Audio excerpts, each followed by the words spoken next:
Okay, तो last class में हम लोग डाइलेक्ट्रिक डिस्कस कर रहे थे, है ना। तो आज हम लोग डाइलेक्ट्रिक और थोड़ा मैग्नेटिक मीडियम डिस्कस करेंगे, और जो भी मतलब छोटा कॉन्सेप्ट होगा इलेक्ट्रोस्टैट्स का वो कंप्लीट करा देंगे, ठीक है ना। अच्छा, कैपेसिटर थोड़ा सा डिस्कस कर देंगे, ठीक है। क्या वो आवाज नहीं आ रही है? ये सर आ रही है। सर आ हाँ रही जी है। सर। ठीक है, तो देखो लास्ट क्लास तुम लोग सभी ने क्लास अटेंड किया था ना ऑनलाइन। तो एक क्वेश्चन दे रहे हैं, देखो इसको आंसर करोगे आप लोग।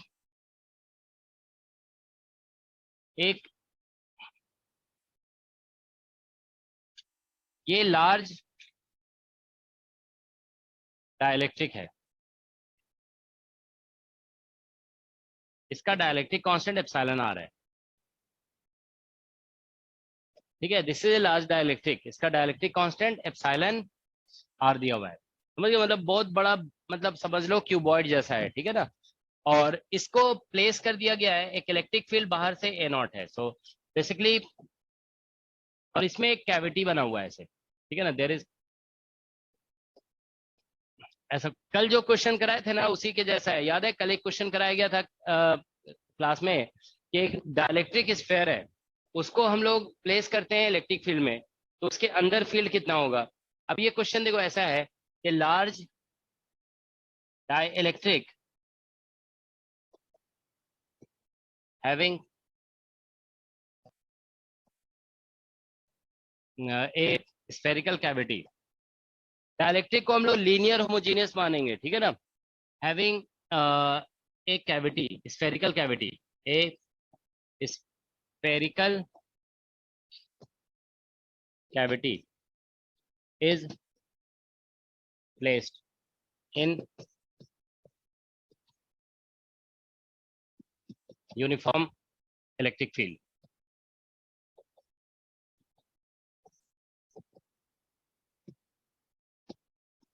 Question is find electric field inside cavity. ठीक है, इलेक्ट्रिक फील्ड इनसाइड कैविटी निकालना है। ओके, ये एक बेसिक क्वेश्चन है, कल के क्वेश्चन से रिलेट करके आप इसको आंसर कर सकते हो, ठीक है ना। देखो जरा क्या आंसर होगा।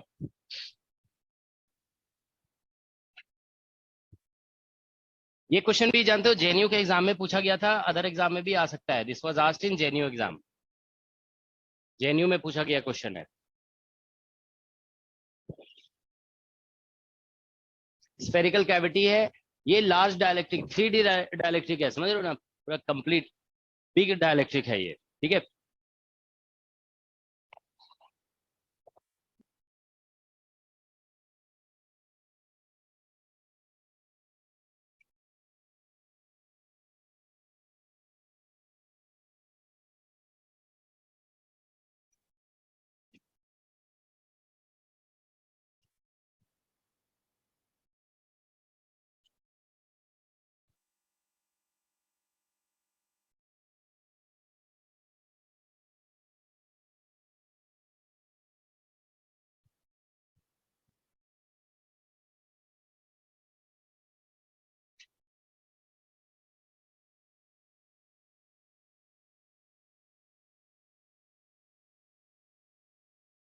देखो बस हम इतना देखो हिंट दे रहे हैं। लास्ट क्लास में याद है एक क्वेश्चन कराया गया कि एक ऐसा था ना क्वेश्चन कि इलेक्ट्रिक फील्ड कितना दिया हुआ था, ई नॉट। अब इसमें बोला गया कि इस इलेक्ट्रिक फील्ड में एक स्फीयर डाइलेक्ट्रिक का बना हुआ है जिसको रख रहे हैं, तो अब इसके अंदर फील्ड कितना होगा। तो हम लोगों ने इसको देखो ऐसे सॉल्व किया ना कि डाइलेक्ट्रिक की वजह से एक पोलराइजेशन डेवलप होगा, तो अंदर में जो फील्ड होगा उसको ऐसे लिखा गया, E is equal to E naught और प्लस ईपी, पोलराइजेशन का फील्ड ऐसे लिखा गया। ये क्योंकि स्फीयर प्रेजेंट है ना, तो इसकी वजह से कुछ फील्ड आएगा। फिर इसको लिख दिया हम लोग कितना, minus P by 3 epsilon not. इसमें जानते हो क्या करना पड़ेगा, स्फीयर एब्सेंट है, समझ गया ना। तो पहले आप मान लो कि पूरा डाइलेक्ट्रिक है और उसमें से स्फीयर का फील्ड को क्या करना होगा, माइनस करना पड़ेगा। स्फीयर के फील्ड को माइनस करोगे तो यहाँ पे जो प्लस ईपी किया ना उसको माइनस ईपी करना पड़ेगा, समझ गया ना। तो इस तरह से प्रोसीड करोगे, ठीक है ना। लेकिन थोड़ा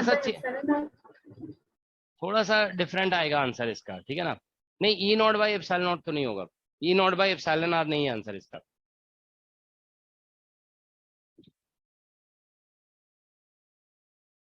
देखो जब कैविटी नहीं होता ना यहाँ पे, इफ देयर इज नो, आप लोग ऐसे सोचिए, देखो पहले थोड़ा कुछ समझ लो, ठीक है। देखो अगर कैविटी नहीं होता, suppose there is no cavity, और पूरा इस ये डायलेक्ट्रिक सिर्फ होता, तो फिर अंदर कितना आंसर हो जाता? कल याद है बता रहे थे ना कि अगर सिमेट्री होगा, वैक्यूम में फील्ड जानते हो, तो फिर मीडियम में कितना होगा? हाँ, डिवाइड बाय एप्सिलॉन आर आ जाएगा सिमेट्री में। तो देखो क्या होगा कि ये बिग डायलेक्ट्रिक है, ठीक है ना, कैविटी नहीं होता है यहाँ पे, तो जानते हो बाहर से ई नॉट अप्लाई करोगे ना, तो अंदर में आ जाएगा E naught by epsilon R. तो E naught by epsilon R होगा इन एब्सेंस ऑफ दिस, मतलब if there is no cavity present. अब कैविटी प्रेजेंट है ना, तो जानते हो क्या होगा, इसका एक साइड नेगेटिव हो जाएगा, एक साइड पॉजिटिव हो जाएगा, तो ये सिमेट्री फिर नहीं रहेगी, तो इसीलिए फील्ड चेंज हो जाएगा, ठीक है ना। तो इसी सिमेट्री खत्म हो जाएगा कैविटी की वजह से।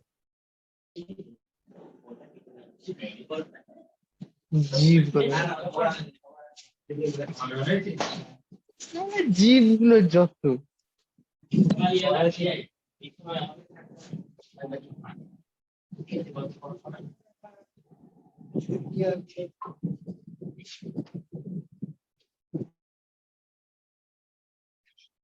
ठीक है,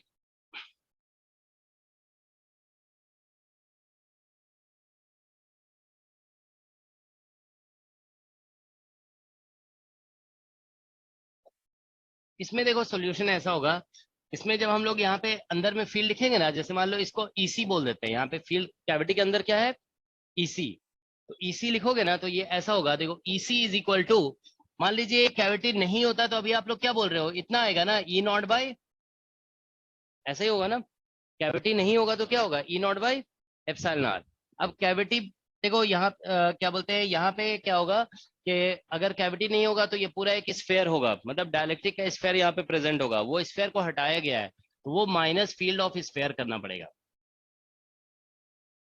क्योंकि देखो स्फेयर अगर नहीं मतलब ये स्फेयर कट करके नहीं निकाला गया होता, तो फिर आंसर ये हो जाता, ठीक है ना। तो स्फेयर को हटाया गया है ना, तो स्फेयर का फील्ड माइनस करना पड़ेगा, ठीक है ना। तो यहाँ पे फिर ऐसे लिखेंगे, देखो ई नॉट और डिवाइडेड बाय एप्सिलॉन आर, समझ में आ रहा है सभी को लॉजिक? स्फेयर को हटाया गया, इसीलिए फील्ड ऑफ स्फेयर माइनस कर रहे हैं, माइनस फील्ड ऑफ स्फेयर ऐसे निकलेगा ना, minus P by 3 epsilon not. Is that okay? So minus P by 3 epsilon naught ऐसे लिखना पड़ेगा, ठीक है ना। ये तो EC इज इक्वल टू, ठीक है ना, ई कैविटी के अंदर, ठीक है ना, ई नॉट और डिवाइडेड बाय एप्सिलॉन आर, ठीक है ना, ये एप्सिलॉन आर है, एप्सिलॉन आर, और प्लस यहाँ पे P divide by 3 epsilon not हो गया।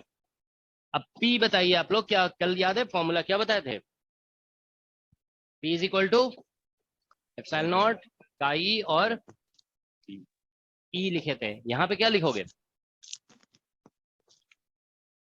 EC तो कैविटी के अंदर वैक्यूम में है ना, ये तो कैविटी वैक्यूम में हो गया। अब ये सोचिए कि डायलेक्ट्रिक में क्या फील्ड बन रहा है यहाँ पे, what is the field in dielectric, मतलब यहाँ पे अगर स्फेयर नहीं होता तो क्या बन रहा था, ई, हाँ, ई नॉट बाय एप्सिलॉन आर। देखो यहाँ पे क्या होता है, पोलराइजेशन डायलेक्ट्रिक में होता है, तो डायलेक्ट्रिक में फील्ड कितना था, तो देखो यहाँ पे अगर स्फेयर प्रेजेंट होता तो डायलेक्ट्रिक होता है यहाँ पे, ठीक है ना, और उस डायलेक्ट्रिक में कितना फील्ड होता, ई नॉट बाय एप्सिलॉन आर, तो यहाँ पे इसीलिए ई नॉट बाय एप्सिलॉन आर आएगा, ठीक है ना। तो बस यहाँ पे पुट करोगे तो EC इज इक्वल टू, समझ रहे हो ना, इसमें बोला जाता है फील्ड इन डायलेक्ट्रिक, अभी तो डायलेक्ट्रिक नहीं है ना, तो EC मत लिख दोगे वहां पे, ठीक है ना।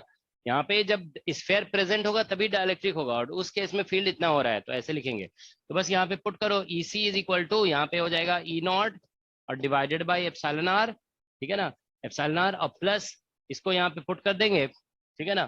तो ये बन जाएगा एप्सिलॉन नॉट तो कैंसिल हो जाएगा, तो काई ई और इंटू ई नॉट और डिवाइड बाई एप्सिलॉन आर, ठीक है ना। बस यही इसका आंसर आ गया, ठीक है ना। तो EC इज इक्वल टू हो जाएगा, क्या आएगा, और 3 भी है, हाँ 3 भी है, ठीक है। तो बस ये एप्सिलॉन आर यहाँ भी है, तो ये ई नॉट और बाई एप्सिलॉन आर तो कॉमन हो गया, ठीक है ना, और यहाँ पे बच जाएगा 1 plus chi E by 3, that's the answer, ठीक है। ये आंसर होगा। अब काई को भी एप्सिलॉन आर में चेंज करना चाहते हो तो एप्सिलॉन आर माइनस 1 हो जाएगा, ठीक है। तो इसका आंसर हो जाएगा ई नॉट, इसको एप्सिलॉन आर माइनस 1 लिखोगे, 3 से ऐड करने के बाद हो जाएगा एप्सिलॉन आर प्लस 2, ठीक है ना, और डिवाइड बाई 3 एप्सिलॉन आर, ठीक है। तो ये बेसिकली इसका आंसर है, that's the answer. Is that okay?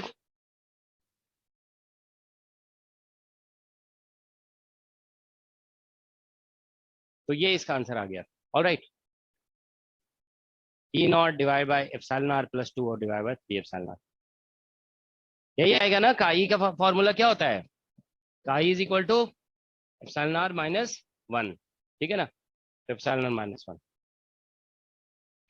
ठीक है।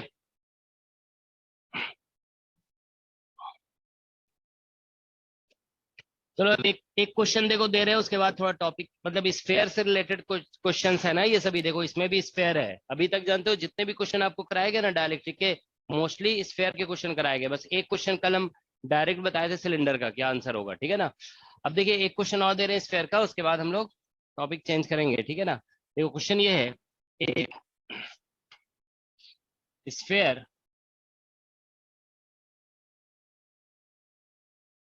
हैज पोलराइजेशन, नहीं स्फेरिकल शेल है ये, ठीक है ना।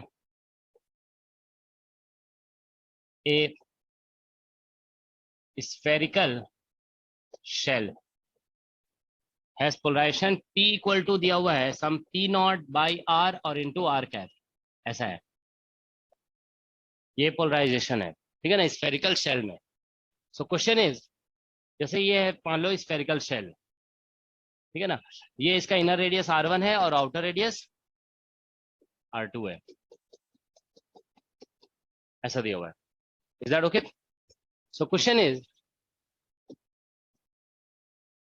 व्हाट इज, ठीक है, bound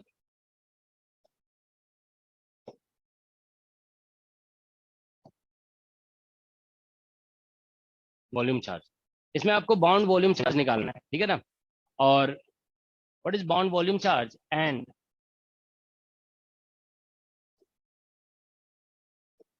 potential at centre of sphere. तो पोटेंशियल का क्वेश्चन एक भी नहीं कराए थे, तो चलो एक एक दो क्वेश्चन पोटेंशियल का करा देते हैं, ठीक है ना। पोटेंशियल एट सेंटर निकालना है, ठीक है। देखो जरा आंसर कर सकते हो इसे, व्हाट इज पोटेंशियल, ये दो बेसिक क्वेश्चंस हैं।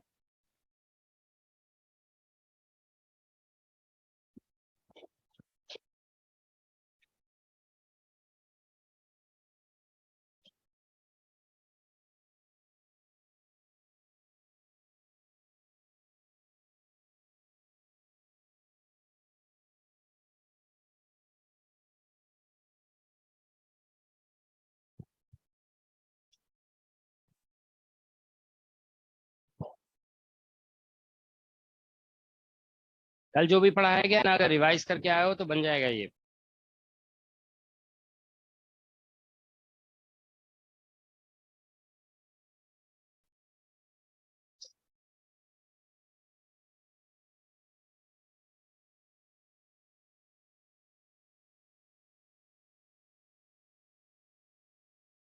आर R1 माइनस R2, हाँ हाँ ऐसे ही चल आएगा। कितना है 4 पाई, हाँ। देखो सभी लोग देखो क्या आंसर आ रहा है।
कितना आ रहा है? नहीं वॉल्यूम चार्ज जीरो आ रहा है, नहीं वॉल्यूम चार्ज जीरो नहीं आएगा, हाँ जीरो नहीं आएगा ना। हम्म।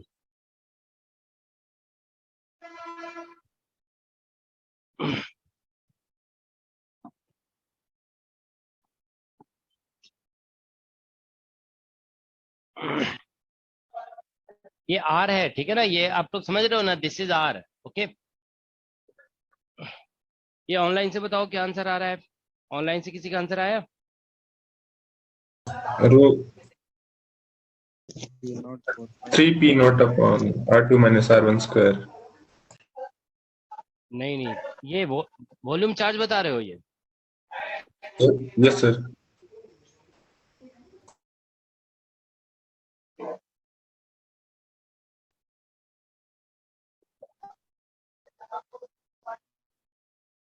स्क्वायर नहीं आएगा I think, R2 minus R1 आएगा, या R1 माइनस R2। देखो क्या आ रहा है, वॉल्यूम चार्ज कितना कितना आ रहा है, इतना आ रहा है क्या, देखो 4 पाई P0 और R1 minus R2, volume charge इतना आ रहा है क्या? Yes, sir. यही इतना ही आएगा, आ रहा है. Yes, sir. यही आएगा, ठीक है ना। देखो चलो हम वॉल्यूम चार्ज बताते हैं, तब तक आप लोग पोटेंशियल निकालिए, ठीक है। देखो सॉल्यूशन, देखो इसमें पोलराइजेशन दिया हुआ है ना, तो हम सिग्मा निकालते हैं, सिग्मा बी आपको याद है ना, P डॉट एन कैप बताया गया है, तो सिग्मा बी निकालो। तो देखो इस इनर सरफेस पे निकालोगे ना, तो ये एन कैप अंदर की तरफ होगा ना, माइनस आर कैप, और इस पे किधर होगा, बाहर की तरफ, याद है ना, ये लास्ट क्लास में बताया गया था कि एन कैप जो बाहर वाले सरफेस पे होता है प्लस आर कैप होता है, और अंदर वाले सरफेस पे माइनस आर कैप। तो देखो हम लोग ये सिग्मा भी निकालेंगे ना एट इनर सरफेस,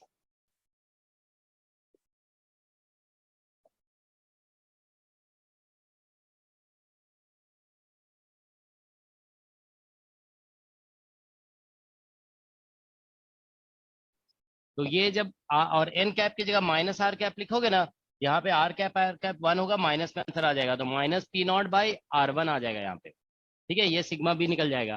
तो अब हम इससे बाउंड चार्ज ऑन सरफेस निकालेंगे, ठीक है ना, सरफेस का बाउंड चार्ज, तो सिग्मा बी और इसको 4 पाई R1 स्क्वायर से मल्टीप्लाई कर दोगे, ठीक है ना, तो ये आ जाएगा, देखो माइनस P0 और इंटू 4 पाई और इंटू R1 आ जाएगा, ठीक है ना। अब इसी लॉजिक से क्यूबी आउटर सरफेस पे निकालोगे ना, आउटर सरफेस पे, इसी लॉजिक से, तो बस, ठीक है ना। तो आउटर सरफेस पे देखो, आउटर सरफेस पे क्यूबी ऑन सरफेस निकालोगे तो कितना आएगा, जल्दी बताइए आप लोग आंसर। आउटर सरफेस पे इसी लॉजिक से क्या आएगा, सिर्फ प्लस आ जाएगा ना, यहाँ पे प्लस आ जाएगा, तो यहाँ पे हो जाएगा P0 4 पाई और R2 हो जाएगा, क्योंकि आउटर सरफेस पे रेडियस R2 होगा, ठीक है ना। तो ये आ गया।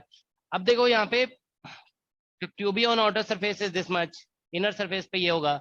अब हम लोग देखो क्या करेंगे कि ये दोनों निकल गया ना सरफेस पे चार्जेस, इनर और आउटर सरफेस पे, तो टोटल हम लोग क्यूबी ऑन टोटल निकाल लेते हैं अगर सरफेस चार्ज, ठीक है ना, क्यूबी सरफेस चार्ज अगर निकालते हैं, ठीक है ना, सरफेस चार्ज टोटल, ठीक है ना, टोटल, तो दोनों को ऐड कर दोगे, तो ऐड करोगे तो P0 4 पाई और ये हो जाएगा R2 माइनस R1। तो याद है आप लोग को बताया गया ना, वॉल्यूम चार्ज जो होता है वो सरफेस चार्ज का नेगेटिव होता है, तो भी मतलब क्यू बाउंड आप निकालोगे ना, देखो क्यू बाउंड इन वॉल्यूम, तो that will be equal to Q bound on surface का जो टोटल वैल्यू है, सरफेस टोटल वैल्यू उसका नेगेटिव हो जाएगा, तो इसका नेगेटिव कर दोगे तो ये बेसिकली इसका आंसर आ जाएगा। नेगेटिव करोगे ना तो P0 अपॉन P0 4 पाई और ये हो जाएगा R1 माइनस R2। ये नेगेटिव, ये वाला टर्म नेगेटिव करने पे ये पॉजिटिव, ये नेगेटिव हो जाएगा, ठीक है ना, तो ये इसका आंसर है। तो ये बेसिकली, अच्छा ये नेगेटिव करना है यहाँ पे, वॉल्यूम चार्ज जो होता है वो सरफेस चार्ज का नेगेटिव होता है, ठीक है, तो नेगेटिव कर दिए, तो ये आंसर आ गया, ठीक है। ओके, तो ये सरफेस चार्ज का बेसिक क्वेश्चन था। अब बताइए आप लोग पोटेंशियल कितना निकल रहा है, एलएन में आ रहा है, देखो तुम लोग सभी लोग क्या आंसर आ रहा है। सर इसे डाइवर्जेंस डॉट पी भी कर सकते थे ना? उससे भी कर सकते हैं, हाँ बिल्कुल, उससे भी आंसर आ जाएगा, ठीक है ना, उससे भी ओके आएगा। सर। इसमें देखो हम लोग, अब दूसरा पार्ट इसका है पोटेंशियल एट सेंटर, पोटेंशियल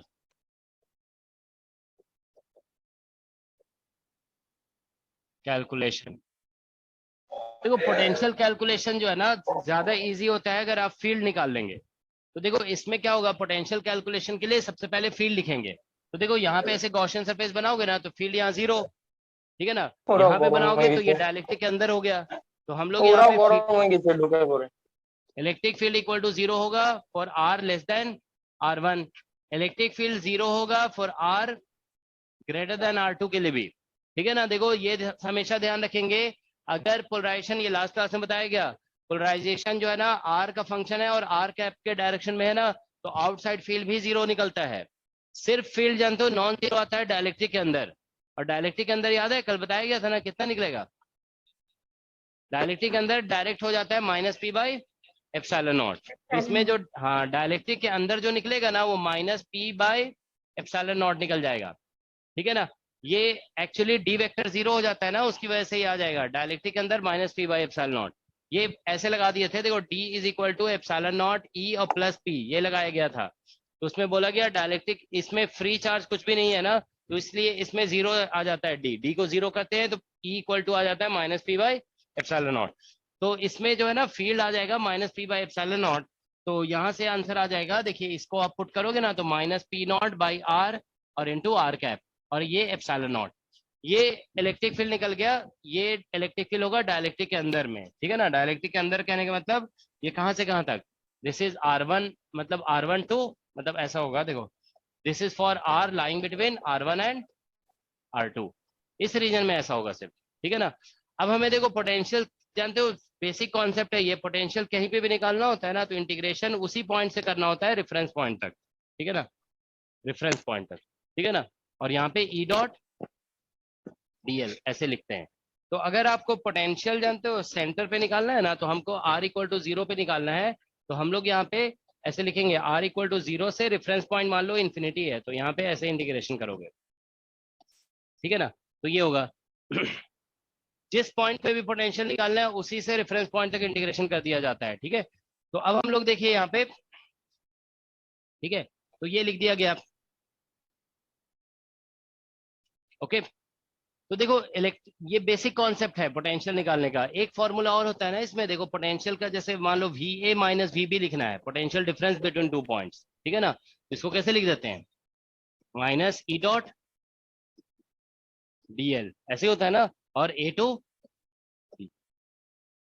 हाँ, अच्छा यहाँ पे हम, एक मिनट, इसमें VA माइनस VB लिख रहे हैं ना हम लोग, अच्छा यहाँ पे VB माइनस VA करना पड़ेगा, है ना, अपर लिमिट ऐसा है ना, VB minus VA minus E dot dl ऐसा, क्योंकि A टू B कर रहे हो तो फाइनल ये माइनस इनिशियल ऐसा हो गया, ठीक है ना, माइनस, ठीक है। तो ये एक फॉर्म, तो मतलब जानते हो पोटेंशियल निकालने के ये 2 फॉर्मूले जो यूज होते हैं, ठीक है ना। तो ठीक है, तो यहाँ पे देखिए अब जैसे पोटेंशियल निकालना आर पे, तो आर से इंटीग्रेट करते हैं रेफरेंस पॉइंट तक, ठीक है ना। तो ये बेसिकली फॉर्मूला है। तो अब देखो यहाँ पे फील्ड जो निकल रहा है ना, देखिए फील्ड हर जगह पे 0 है, r लेस देन r1, मतलब अंदर में हर जगह फील्ड 0 है, बाहर में 0 है, बस यहाँ से यहाँ तक फील्ड है। तो इंटीग्रेशन भी बस यहीं पे होगा r1 से r2 तक। तो बस यहाँ पे इंटीग्रेशन जो होगा ना इस क्वेश्चन में, वो r1 से r2 तक ही होगा, और यहाँ पे E डॉट dl होगा, ठीक है ना। तो ये हो गया V at r equal to 0। तो हम लोग इसको पुट करेंगे यहाँ पे, देखो इलेक्ट्रिक फील्ड जो निकला हुआ है ना यहाँ पे, ये इलेक्ट्रिक फील्ड है, इसको पुट कर दोगे यहाँ पे, तो ये बेसिकली ऐसा हो जाएगा, ये माइनस है ना फील्ड में, वो बाहर आ जाएगा, बाई एप्सिलॉन नॉट बाहर आ जाएगा, और ये बन जाएगा dl से dr आ जाएगा, ठीक है ना। dl r कैप है ना यहाँ पे, देखो फील्ड में क्या दिया हुआ है, फील्ड में r कैप दिया हुआ है, तो इससे जो है ना बेसिकली dr आ जाएगा, और ये r, ठीक है ना, और एप्सिलॉन नॉट बाहर लिख दिया हम, ये r1 टू r2। तो यहाँ से आंसर आ गया -p0 बाई एप्सिलॉन नॉट और ln r2 by r1, that's the answer, ठीक है ना। तो ये potential at r equal to 0 होगा, that's the potential at r equal to 0, ठीक है। तो इस तरह से हम लोग कैलकुलेशन कर सकते हैं, ठीक है ना। तो ये पोटेंशियल का कैलकुलेशन हो गया, यही आ रहा है ना आंसर, ठीक है।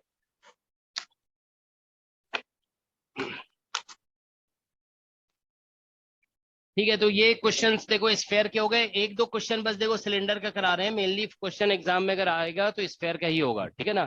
जैसे मान लीजिए एक लॉन्ग सिलेंडर है, ठीक है ना, there is a long cylinder. अब ये लॉन्ग सिलेंडर एक डायलेक्ट्रिक का बना हुआ है, this is made of A dielectric of dielectric constant epsilon r, और इसके सेंटर इसके एक्सिस पे मान लो हमने एक लॉन्ग लाइन चार्ज रख दिया ऐसे, ठीक है ना। Suppose a long line charge is kept here, इसका चार्ज डेंसिटी लैम्डा है, ये एक्सिस पे रखा गया है, इसका रेडियस है मान लो कैपिटल R, ठीक है ना। तो अब आपको बताना है कि फील्ड इनसाइड आउटसाइड कितना होगा। Can you right the field inside outside? देखो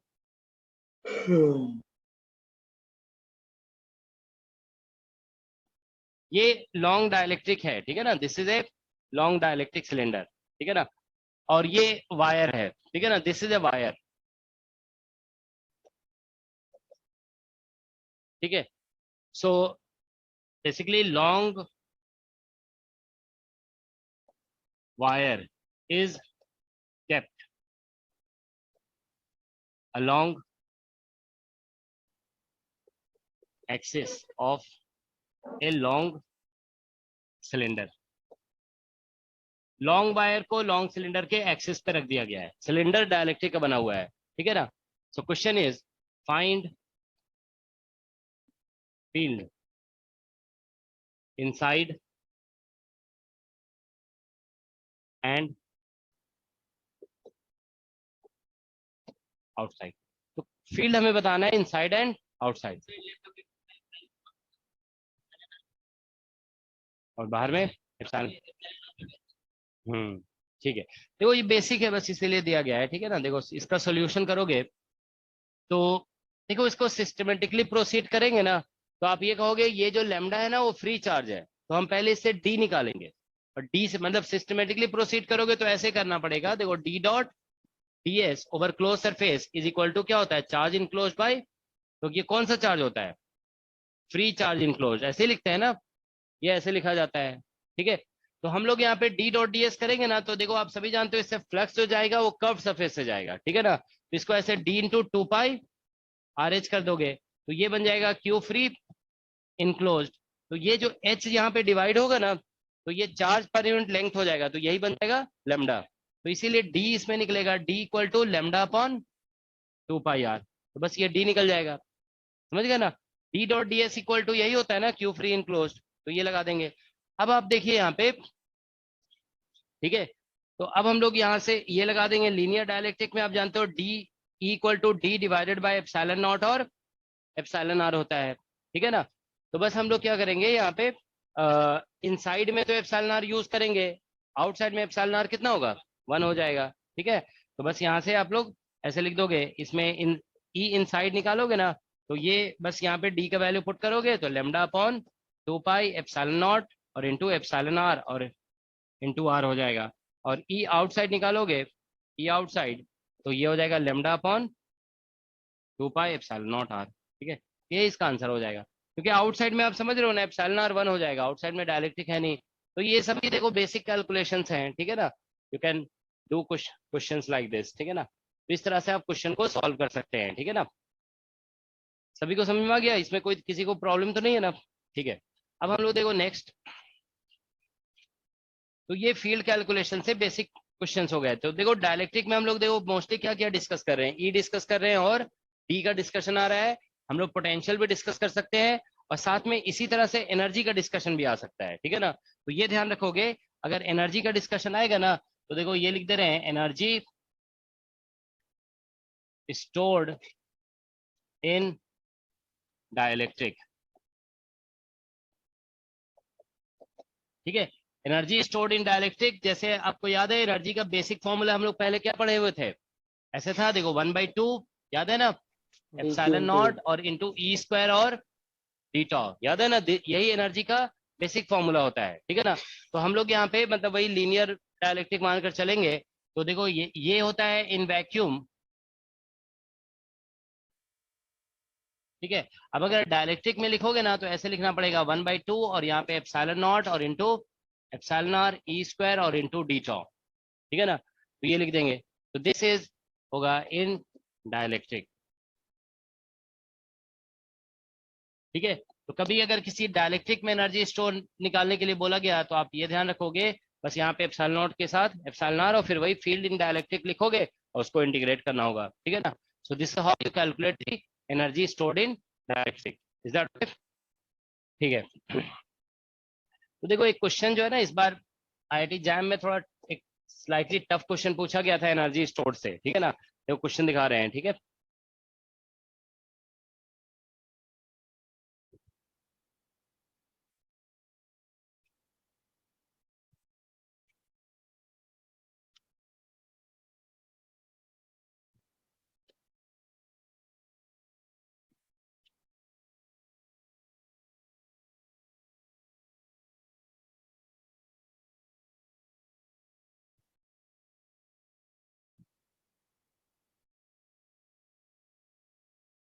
देखो ये क्वेश्चन है, इसको जरा देखो आंसर, इसका क्या आंसर आएगा। This was asked in IIT jam 2022 का क्वेश्चन है। क्वेश्चन लिखा हुआ है, देखो charge is uniformly distributed over the volume of dielectric sphere. Question ध्यान से पढ़ो, सुन लोगे, ठीक है ना। देखो क्वेश्चन क्या बोला जा रहा है, ए charge Q is uniformly distributed over the volume of A dielectric sphere of radius A if the dielectric constant epsilon r equal to 2, then ratio of electrostatic energy stored inside the sphere to that stored outside is, ठीक है ना। ये आपको बताना है, fill in the blank question है, NAT का question है। देखो ऐसा है, एक डाइलेक्ट्रिक स्फीयर है, ठीक है, इसका रेडियस a है और इसका डाइलेक्ट्रिक कांस्टेंट दिया हुआ है 2 और इसमें पूरे वॉल्यूम में चार्ज दे दिया गया है। ये चार्ज कैसे डिस्ट्रीब्यूट किया गया, यूनिफॉर्मली। अब बोला जा रहा है कि इसमें u इनसाइड और डिवाइडेड बाय u आउटसाइड, ये u इन हो गया u आउट, तो आपको बताना है u इन और डिवाइडेड बाय u आउट का वैल्यू कितना होगा, दैट इज द क्वेश्चन, ठीक है। Ratio of electrostatic energy stored inside the sphere to that stored outside is, ठीक है, ये क्वेश्चन है। ऐसा क्वेश्चन हम पहले भी करा चुके हैं ना स्फीयर में, याद है ना। उसका आंसर कितना आता है स्फीयर में, अगर इनसाइड आउटसाइड करें, नहीं 5/6 नहीं निकलता है वॉल्यूम।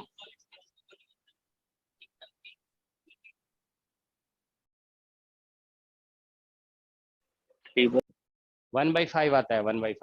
अगर डायलेक्ट्रिक नहीं होगा ना, डायलेक्ट्रिक नहीं होगा तो 1/5 आ जाता है अभी भी, ठीक है। 1/4 आएगा। इसका देखो जरा कितना आ रहा है आंसर, डायलेक्ट्रिक दे दिया ना तो इसका चेंज हो जाएगा।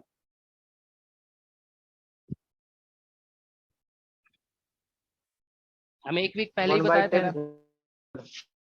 अब देखो इसका जो भी आ रहा है कैलकुलेशन करना पड़ेगा, और क्या।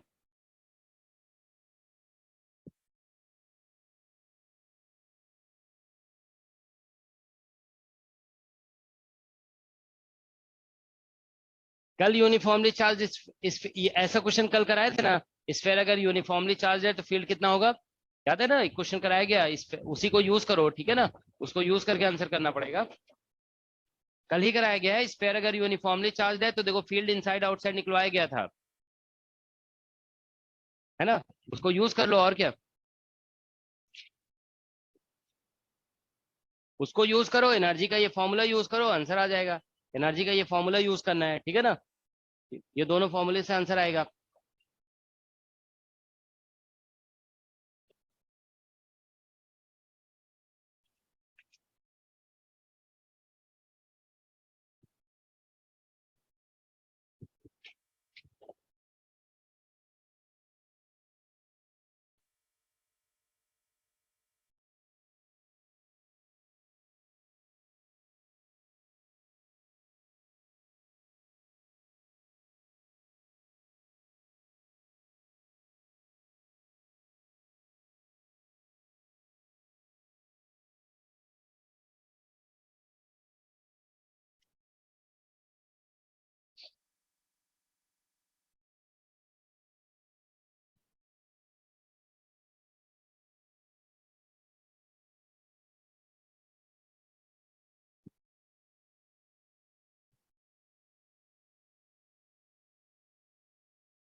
ठीक है, देखो चलो सॉल्व कराते हैं हम भी सॉल्यूशन। देखो इसमें क्या होगा कि कल हम लोग पढ़े थे ना ये, इसमें अगर आप इलेक्ट्रिक फील्ड इनसाइड निकालोगे ना तो इलेक्ट्रिक फील्ड इनसाइड कितना था इसमें, Q/4πε0 और εr और इंटू r³ और इंटू स्मॉल r। देखो इतना था कि नहीं था, यही था ना? 1/10 आया।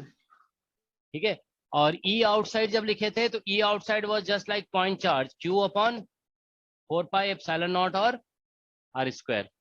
ये इस सिचुएशन में देखो चार्ज क्यू अगर दिया हुआ है ना तो फील्ड इनसाइड आउटसाइड ये कल ही कर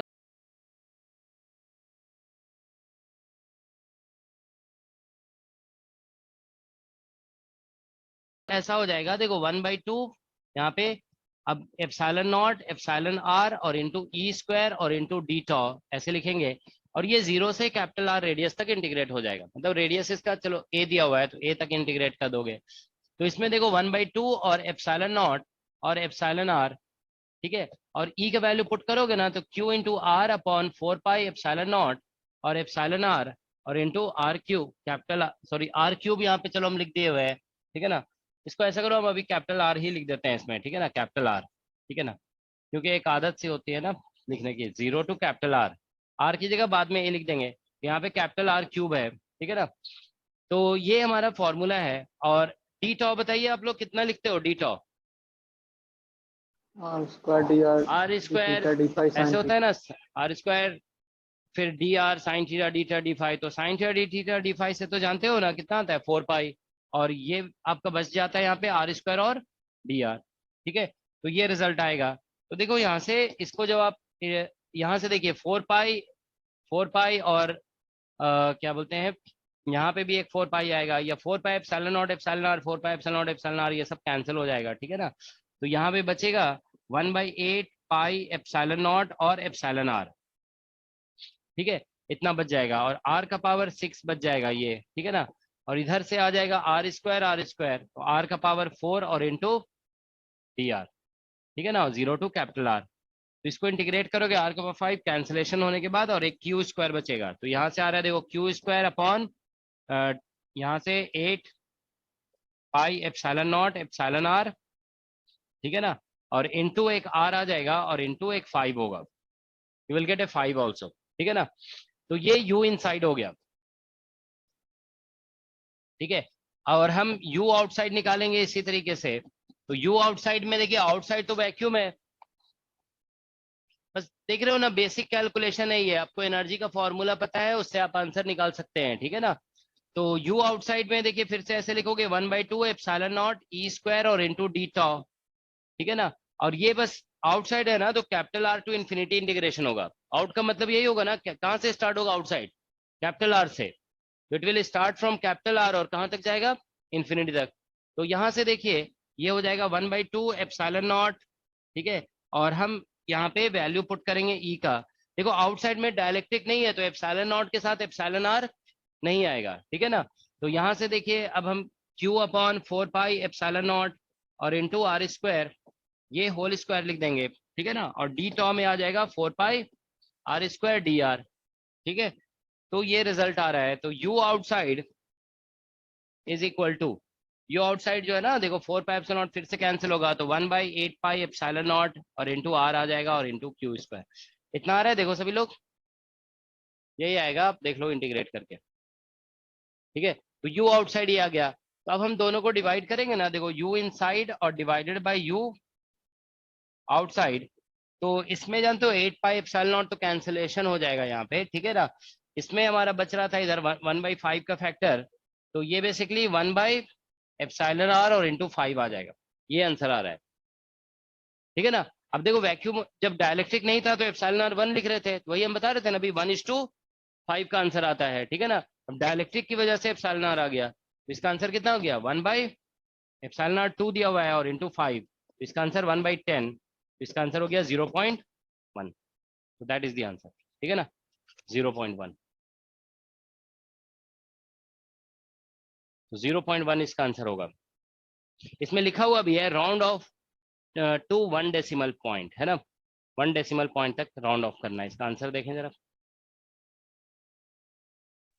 ठीक है, इसका आंसर हाँ 0.1 ही दिया हुआ है, ठीक है ना, ये देखो 0.12 0.1 दिया हुआ है, ठीक है ना। ऑलराइट, तो ये सभी क्या है, ये सभी जानते हो, बहुत ही बेसिक, कोई कॉन्सेप्चुअल क्वेश्चन नहीं है ये क्वेश्चन बहुत ही बेसिक, स्टूडेंट का कैलकुलेशन चेक हो रहा है कि आप एनर्जी कैलकुलेट करना जानते हो कि नहीं जानते। ऑलराइट, अब देखो एक दूसरा क्वेश्चन दे रहे हैं बाउंड्री कंडीशन का।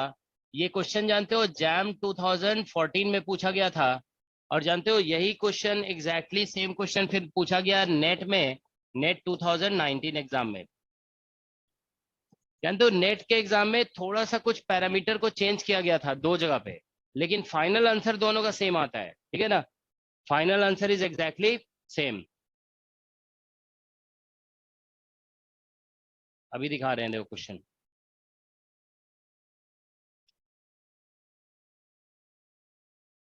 ये है क्वेश्चन, ठीक है।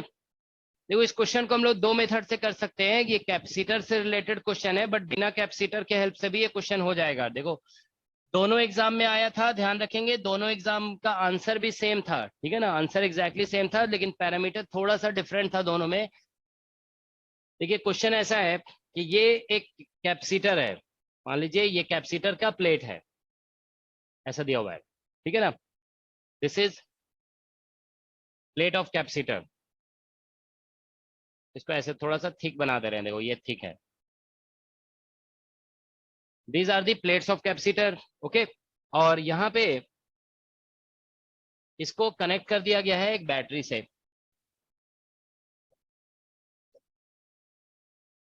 ठीक है।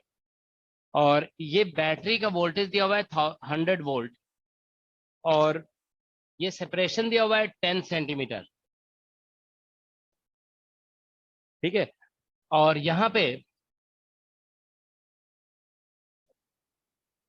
ऐसे दो डायलेक्ट्रिक पुट कर दिया गया, के इक्वल टू इसका 4 दिया हुआ है, और इसको K2 बोला गया है, और इसको K1 बोला गया है। ये 4 है, ये 2 है,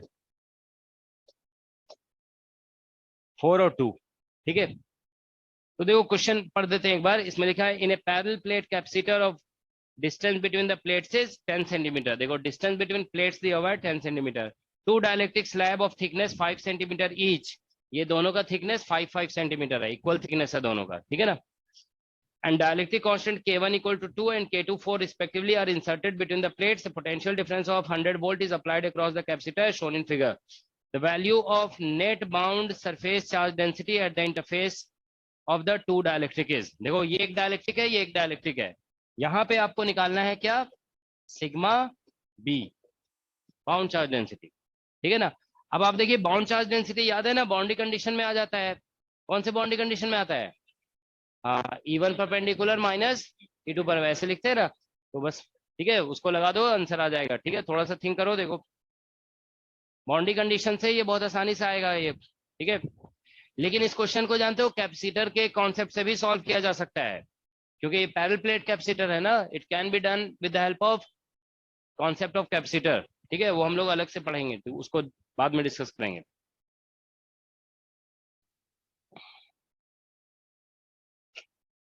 अभी आप लोग बाउंड्री कंडीशन से ट्राई करिए इसको पहले।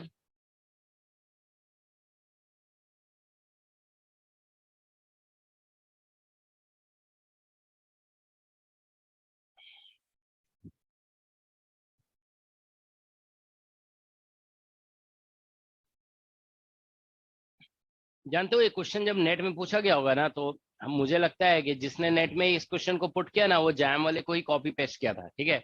लेकिन उसने बस मतलब क्वेश्चन थोड़ा डिफरेंट लगे, इसने उसने दो पैरामीटर चेंज ऐसे किए ना जानबूझ करके, कि ताकि आंसर सेम ही रह जाए, ठीक है ना।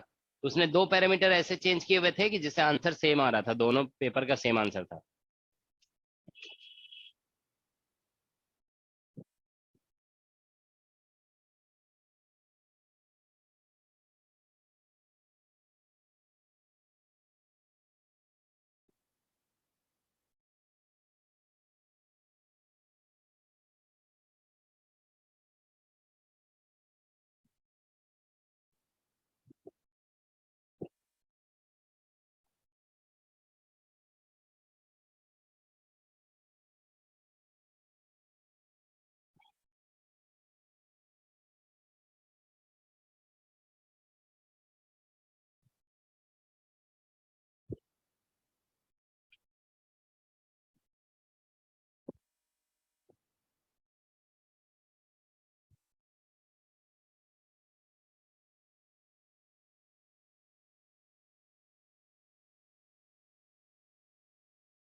नहीं, इसमें ऑप्शन जो है ना थोड़ा अलग ढंग का दिया हुआ है। देखो एक मिनट, इसमें आंसर ऐसे दिया हुआ है। फर्स्ट ऑप्शन दिया हुआ है इसमें -2000/3 एप्सिलॉन नॉट। सेकेंड ऑप्शन दिया हुआ है -1000/3 एप्सिलॉन नॉट। ठीक है ना। और सी ऑप्शन दिया हुआ है ये वाला होगा। -250/250 एप्सिलॉन नॉट। और डी ऑप्शन दिया हुआ है 2000/3 एप्सिलॉन नॉट। देखो एक बात बता रहे हैं, जब भी जानते हो किसी एग्जाम में ऐसा देखोगे, मतलब हमेशा ये यूनिवर्सल ट्रूथ नहीं है, लेकिन ऐसा देखोगे एक ही आंसर जब प्लस माइनस में दोनों दिया हुआ है ना, जैसे ये देखो दिया हुआ है ना, प्लस में भी दिया हुआ है और माइनस में भी दिया हुआ है, तो ज्यादा चांस है कि वही आंसर करेक्ट होता है। ठीक है ना। जनरली ऐसा होता है, ठीक है ना, कि जो आंसर प्लस में भी दिया हुआ है और माइनस में भी दिया हुआ है, वो बहुत ज्यादा चांस होता है कि वो आंसर करेक्ट है। तो इसमें यही दोनों में से कोई एक आंसर आएगा। ठीक है ना।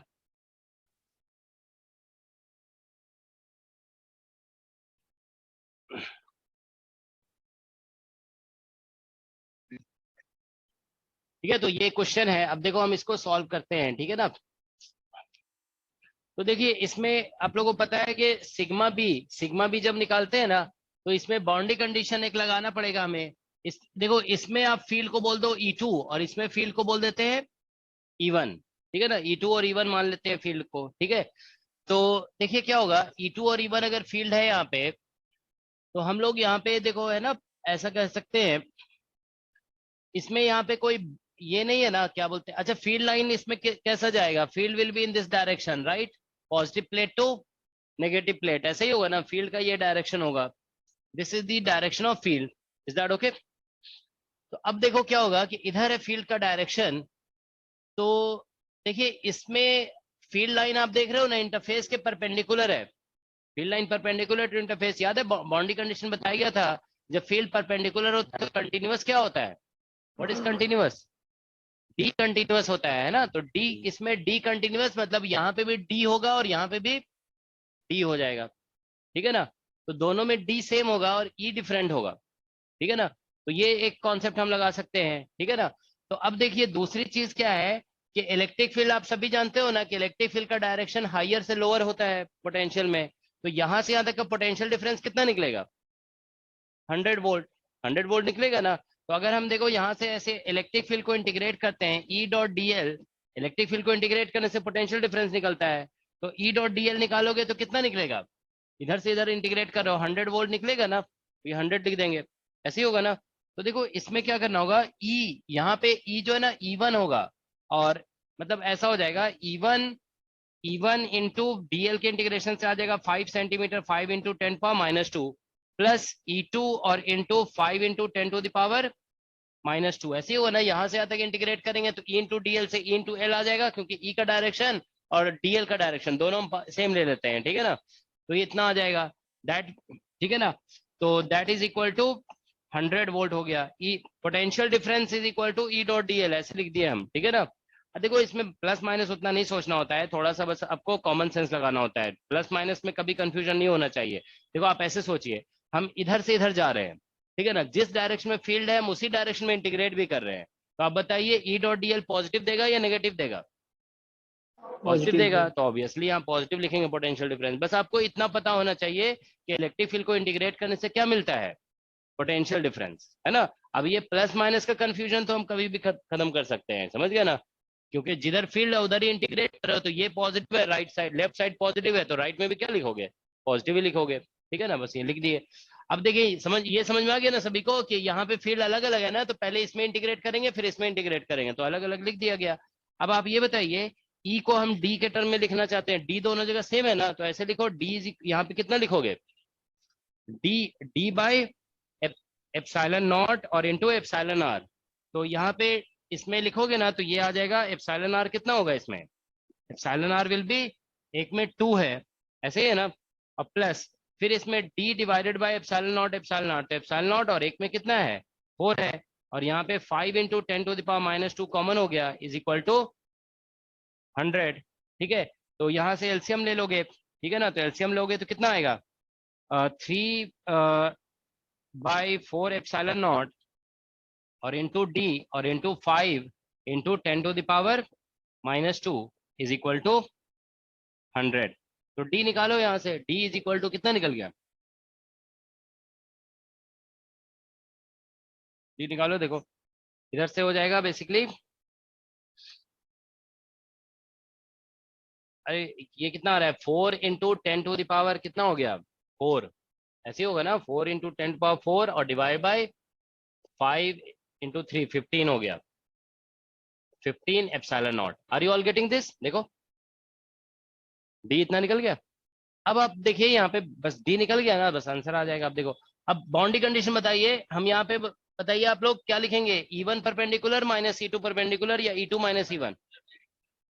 हाँ देखो इसमें फील्ड इधर जा रहा है ना, तो इधर हाँ फाइनल माइनस इनिशियल लिखते हैं, तो E2 perpendicular minus E1 perpendicular, ठीक है, that is equal to sigma B by epsilon naught, ऐसे ही होता है ना, तो ये लिख देंगे। अब आप देखिए यहाँ पे E2 परपेंडिकुलर, ये फाइनल माइनस इनिशियल बताया गया था आप लोग को, है ना, E2 परपेंडिकुलर माइनस E1 लिखोगे, ये देखो पॉजिटिव टर्मिनल था ना, तो ये पॉजिटिव हो गया और ये क्या होगा नेगेटिव, तो इधर फील्ड ऐसे दिखाया गया, ठीक है ना। तो अब आप देखो E2 परपेंडिकुलर, तो E को हम क्या कैसे लिखते हैं, E इज इक्वल टू लिखा जाता है D divided by epsilon naught और इंटू एप्सिलॉन आर माइनस, फिर यहाँ पे D तो सेम ही है ना, तो एप्सिलॉन नॉट और एप्सिलॉन आर इसमें, तो इसमें एप्सिलॉन आर की जगह एक्चुअल में K2 लिखा हुआ है, तो इसको K2 लिख दो और इसको लिख दो K1, ठीक है, K1 is equal to sigma B और डिवाइडेड बाय एप्सिलॉन नॉट। अच्छा इसमें कुछ मिस्टेक किए ना हम, क्या मिस्टेक हुआ, सिग्मा फ्री भी होता है सिग्मा फ्री, लेकिन हम लोग 0 लिखेंगे, इस बाउंड्री, हाँ इस इंटरफेस पे कोई सिग्मा फ्री नहीं है, ठीक है ना, इसमें sigma bound plus sigma free भी लिखा जाता है, तो एप्सिलॉन नॉट देखो सभी से कैंसिल हो जाएगा, डी कॉमन ले लोगे, तो डी का वैल्यू पुट करो 4 इंटू 10⁻4 और डिवाइडेड बाई 15 एप्सिलॉन नॉट, ठीक है ना, और यहाँ पे लिखोगे 1 बाय, ये देखो 4 लिखा हुआ है -1/2 लिखा हुआ है, ठीक है ना, is equal to sigma B. अब एलसीएम ले लीजिए यहाँ पे, ठीक है ना, देखिए क्या आंसर आ रहा है, तो एलसीएम लेंगे तो क्या आंसर आएगा, sigma B equal to, LCM लोगे तो ये आ जाएगा -1/4, है ना, 1/4 से 4 कैंसिल हो जाएगा, ठीक है ना। अच्छा कहीं पे कुछ छोटा क्या हमारा, हाँ ठीक है ठीक है ठीक है, तो देखो ये जो है ना, ये हमारा आ गया आंसर माइनस में 10⁻4/15 एप्सिलॉन नॉट, मतलब 15 और इंटू एप्सिलॉन नॉट यहाँ पे, है ना, तो ये आंसर आ गया, तो इसको 10 इंटू 10⁻3 लिख दो और बाई 15 लिख दोगे इधर, ठीक है, एप्सिलॉन नॉट माइनस में, तो ये कैंसिलेशन करो, तो ये बन गया 2000 और बाई 3, ठीक है ना, एप्सिलॉन नॉट, ये सिग्मा बी आ गया, दैट्स ऑल, ठीक है, तो ये आंसर हो गया, देखो बाउंड्री कंडीशन का बेसिक सा क्वेश्चन था ये, ठीक है ना, जो कि आईआईटी जैम में भी पूछा गया और नेट में आंसर भी सेम था, ठीक है ना, यही आंसर दोनों एग्जाम में आया था, ठीक है, किसी को कोई डाउट इसमें, तो ये क्वेश्चन देखो, और जानते हो इनफैक्ट ये जो सॉल्यूशन है ना वो ज्यादा बेटर सॉल्यूशन है, ठीक है ना, देखो जब भी ध्यान रखो पोटेंशियल डिफरेंस दिया जाएगा ना, तो ऑब्वियसली आपको पता था कि यहाँ पे इलेक्ट्रिक फील्ड के बाउंड्री कंडीशन से आंसर आने वाला है, लेकिन इसमें पोटेंशियल डिफरेंस दिया हुआ है ना, तो पहले ये तो लगाना पड़ेगा, ये हमने ये अप्लाई कर दिए, ठीक है ना, इसको लेकिन जानते हो देखो हम हिंट दे रहे हैं, जो लोग खुद से सॉल्व करना चाहें तो कर सकते हैं, बिल्कुल एक भी स्टेप ऐसा कुछ भी यूज नहीं होगा, कोई बाउंड्री कंडीशन यूज नहीं होगा, ठीक है ना, लेकिन फिर कैपेसिटर के मेथड से आप सॉल्व कर सकते हो,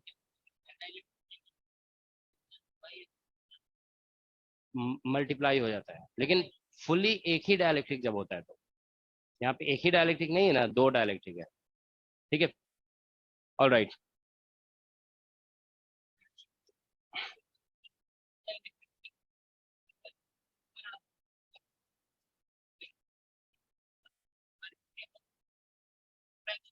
हाँ वो एससी वर्मा में है ना क्वेश्चन,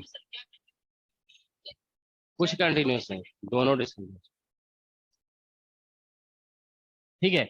अब देखो हम लोग बी कैलकुलेशन का कुछ क्वेश्चन करने जा रहे हैं, ठीक है ना, जिस तरह से अभी ई कैलकुलेशन का कराया गया ना, उसी तरह से बी कैलकुलेशन, पहले इन मीडियम,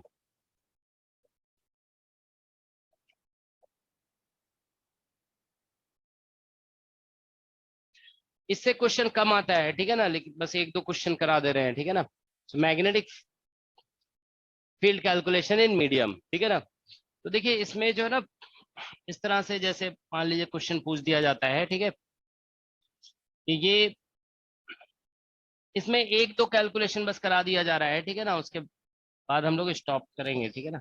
ये एक्चुअली क्वेश्चन ज्यादा डायलेक्ट्रिक से ही आता है, ठीक है ना, मीडियम का। जैसे मान लो ये एक सिलेंडर है, ठीक है, और इसमें बीच में एक वायर रख दिया गया है सब, this is a wire, okay, और इसमें करंट ऐसे जा रहा है, ठीक है ना, देयर इज करंट, ठीक है। नाउ क्वेश्चन इज, देखो ये लॉन्ग सिलेंडर है, समझ रहे हो, this is a long cylinder, ठीक है, made of some magnetic material, कि किसी मैग्नेटिक मटेरियल का बना हुआ है। इसमें करंट आई दे दिया गया है, इसका रेडियस मान लीजिए आर है, ठीक है, इज दैट ओके। नाउ ये जो करंट देखो दिया हुआ होता है ना क्वेश्चन में, कि ये करंट आई रख दिया गया वायर, तो ये फ्री करंट कहलाएगा, ठीक है ना, ये वायर है, दिस इज वायर, ठीक है, और इसका रेडियस आर दिया हुआ है, इसका permeability, relative permeability mu R है, ठीक है ना। नाउ क्वेश्चन इज कैलकुलेट, ठीक है ना, calculate magnetic field inside and outside, magnetic field inside और आउटसाइड निकालना है, एंड, ठीक है, और साथ में हमें कैलकुलेट करना है bound surface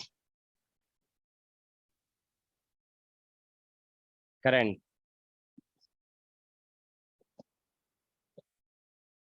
bound surface current density on the cylinder, cylinder surface, ठीक है, मतलब सिलेंडर के सरफेस पे बाउंड करंट डेंसिटी भी बताना है आपको, ठीक है ना।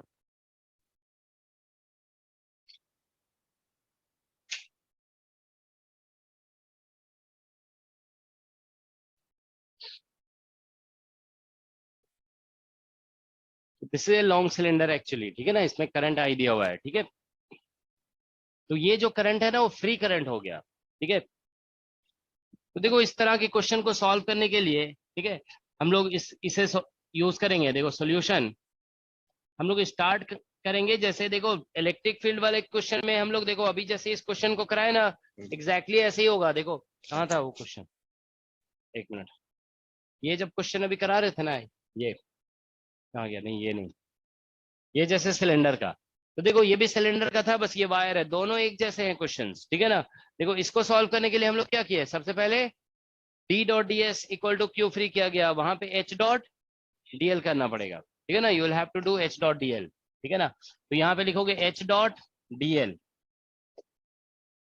Along close loop equal to क्या आएगा, आई फ्री इनक्लोज, है ना, ऐसे आई फ्री इनक्लोज कहते हैं, ठीक है। तो इसमें जानते हो देखो करंट ऐसे जा रहा है ना, थंब रखोगे, फिंगर कर लोगे, मैग्नेटिक फील्ड लाइन ऐसे सर्कुलर बनेंगे, तो अंदर में भी सर्कुलर बनेगा और बाहर में भी सर्कुलर बन जाएगा, ठीक है ना, ऐसे ही होगा ना।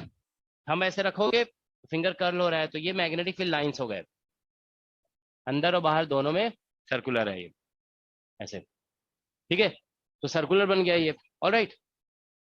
तो इसमें देखो चाहे अंदर में, आपको याद है ना, अंदर में भी सर्कल का रेडियस स्मॉल आर लिखते हैं, बाहर में भी स्मॉल आर, तो इसमें जानते हो H into two pi R हो जाएगा, ठीक है ना, is equal to I free लिखोगे ना, तो ये बेसिकली आई आ जाएगा इसमें, आई क्योंकि दोनों लूप इस करंट आई को इनक्लोज कर रहा होगा, तो I free will be I, is that okay. तो बस यहाँ से एच निकल जाएगा, H equal to I free, I और divide by two pi are, तो ये हर जगह ऐसा ही होगा, ठीक है ना, this is what you get, ठीक है।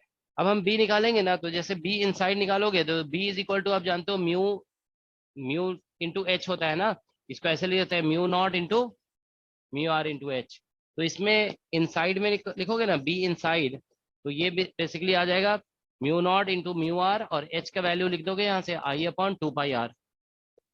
और जब आउटसाइड में लिखोगे ना, आउटसाइड में, तो आउटसाइड में कितना आएगा, हाँ उसमें म्यू आर वन हो जाएगा आउटसाइड में, जैसे भी एप्सिलॉन आर वन कर रहे थे, तो बस ये हो जाएगा mu naught I upon two pi are, तो इसका भी ग्राफ बनाओगे ना, लास्ट क्लास में देखो ग्राफ बताया गया था ना, सडन डिसकंटिन्यूटी, वैसे ही ग्राफ इसमें भी आएगा। ठीक है, अगर आप एच और बी का ग्राफ बनाएंगे तो दोनों में ग्राफ में ऐसे ही डिफरेंस आएगा। ठीक है ना, जैसे देखिए ये एच वर्सेस आर प्लॉट करोगे ना, तो ये ग्राफ ऐसा आएगा, ये तो स्मूथ हो जाएगा बिल्कुल, क्योंकि 1/r वेरिएशन है ना, ये ऐसा हो गया। और इसमें क्या होगा, इसमें इसमें बी वर्सेस आर प्लॉट कर रहे हैं ना, तो अब इसमें जानते हो दो पॉसिबिलिटी होगी कि ये मटेरियल कैसा है, पैरामैग्नेटिक है या डायमैग्नेटिक है। पैरामैग्नेटिक होगा, देखो म्यू आर इक्वल टू आप जानते हो ग्रेटर देन 1 होता है पैरामैग्नेटिक के लिए, है ना, फॉर पैरामैग्नेटिक, फॉर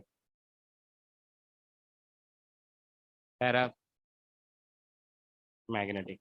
तो मान लो हम पैरामैग्नेटिक के लिए कर रहे हैं प्लॉट, ठीक है ना, तो ये ग्राफ जो हम पैरामैग्नेटिक के लिए प्लॉट कर रहे हैं, तो अंदर में देखिए म्यू आर मल्टीप्लाइड है ना, तो अंदर में फील्ड ज्यादा होगा, बाहर में थोड़ा कम हो जाएगा। तो मान लो यहाँ पे ये रेडियस है, तो ये ऐसे ग्राफ आएगा, ऐसे जैसे ही रेडियस पे पहुंचोगे ना सडनली कम हो जाएगा, क्योंकि बाहर जा रहे हो ना, बाहर, ठीक है ना, तो ये ऐसे करके फिर ये ऐसे हो जाएगा। Is it okay? तो इस तरह से ग्राफ बनेगा। अगर ये डायमैग्नेटिक होता तो अंदर में ये कम होता, तो बाहर में क्या होता, सडनली ऊपर चला जाता है ये, ठीक है ना, यहाँ पे सडन जंप ऊपर की तरफ होगा। ठीक है, तो इस तरह से ये ग्राफ हो जाएगा। ठीक है,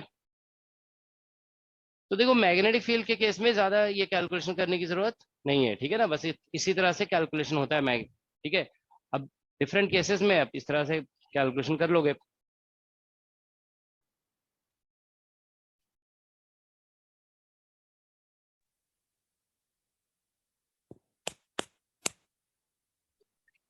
चलो थोड़ा देखो मैग्नेटिक एनर्जी का कॉन्सेप्ट बताते हैं, अब हम बताए नहीं थे आप लोग को, ठीक है ना, मैग्नेटिक एनर्जी।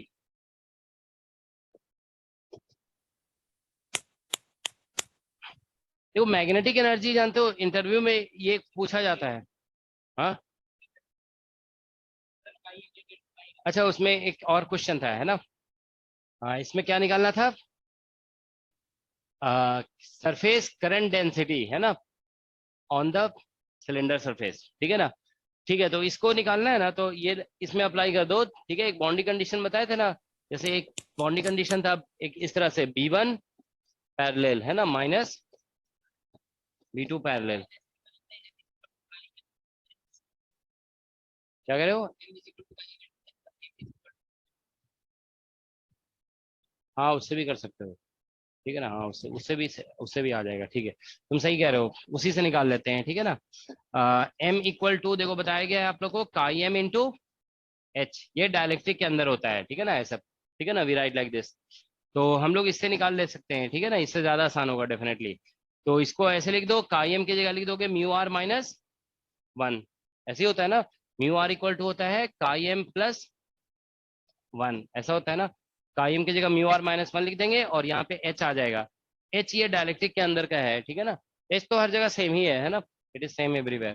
तो M इक्वल टू देखो यहाँ से मैग्नेटाइजेशन वेक्टर हो जाएगा। ठीक है, तो म्यू आर माइनस 1 और इंटू H का वैल्यू निकला हुआ है हमारा कितना है, I/2πr। डायरेक्शन क्या होगा इसका, फाई कैप, है ना।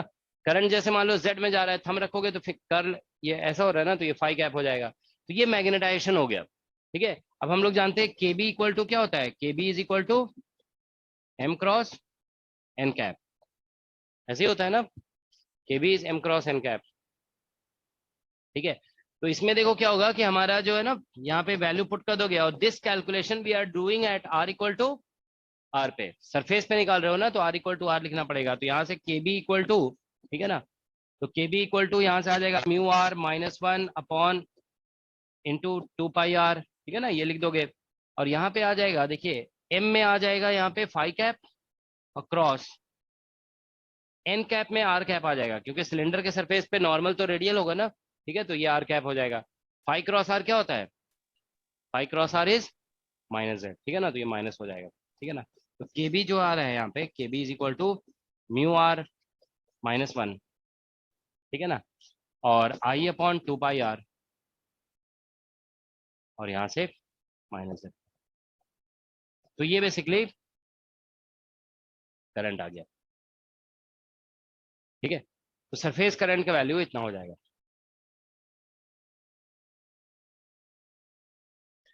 एक्चुअली जानते हो, किसी भी बुक में आप देखोगे ना, मैग्नेटिक फील्ड से रिलेटेड कैलकुलेशंस कम दिए हुए रहते हैं, इसीलिए एग्जाम में ग्रिफिथ की बुक में भी देखोगे तो इससे क्वेश्चंस कम दिया हुआ है, इलेक्ट्रोस्टैट से ज्यादा दिया हुआ है, तो इसीलिए एग्जाम में भी ज्यादा इलेक्ट्रोस्टैट से आता है, लेकिन बेसिक बस पता होना चाहिए कैसे करते हैं कैलकुलेशन, ठीक है ना। ऑलराइट, चलो हम लोग नेक्स्ट देखो डिस्कस कर रहे हैं, ये सभी ने नोट कर लिया ना ये।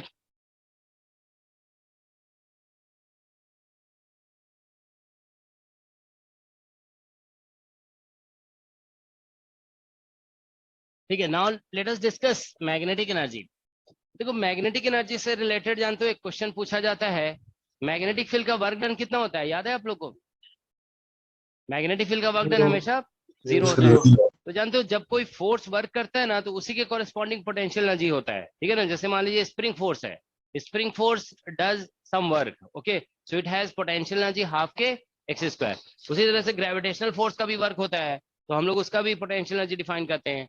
तो एक क्वेश्चन ये पूछा जाता है कि मैग्नेट, देखिए जो भी फोर्स वर्क करता है उसी का एनर्जी होता है, ठीक है ना। अब यहाँ पे हम लोग जानते हैं मैग्नेटिक फोर्स का वर्क डन 0 होता है, तो फिर मैग्नेटिक एनर्जी कहाँ से आ गया, किसी को पता है? Any answer? Work done by magnetic, देखो बेसिक कॉन्सेप्ट आप देखो इलेक्ट्रोस्टैट्स में भी याद है आप लोग को बताया गया था, किसी भी कॉन्फ़िगरेशन का हम्म नहीं नहीं, देखो एक्सटर्नल वर्क करने की जरूरत तभी पड़ती है ना जब मान लीजिए सिस्टम में जो फोर्स लग रहा है ना वो वर्क कर रहा है।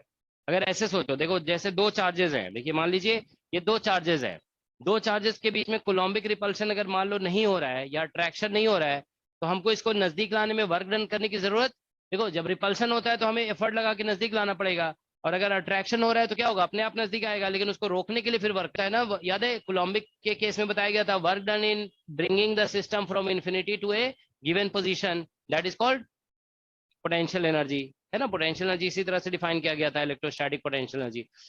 अब मैग्नेटिक एनर्जी को कैसे डिफाइन करोगे, यहाँ पे तो मैग्नेटिक वर्क डन तो होता ही नहीं है। सर, लेकिन इस एक पर्टिकुलर रीजन में अगर जो है मैग्नेटिक फील्ड चेंज हो रही होगी तो उसके लिए सर मैग्नेटोस्टैटिक एनर्जी डिफाइन कर सकते हैं। नहीं तो क्यों करते हैं?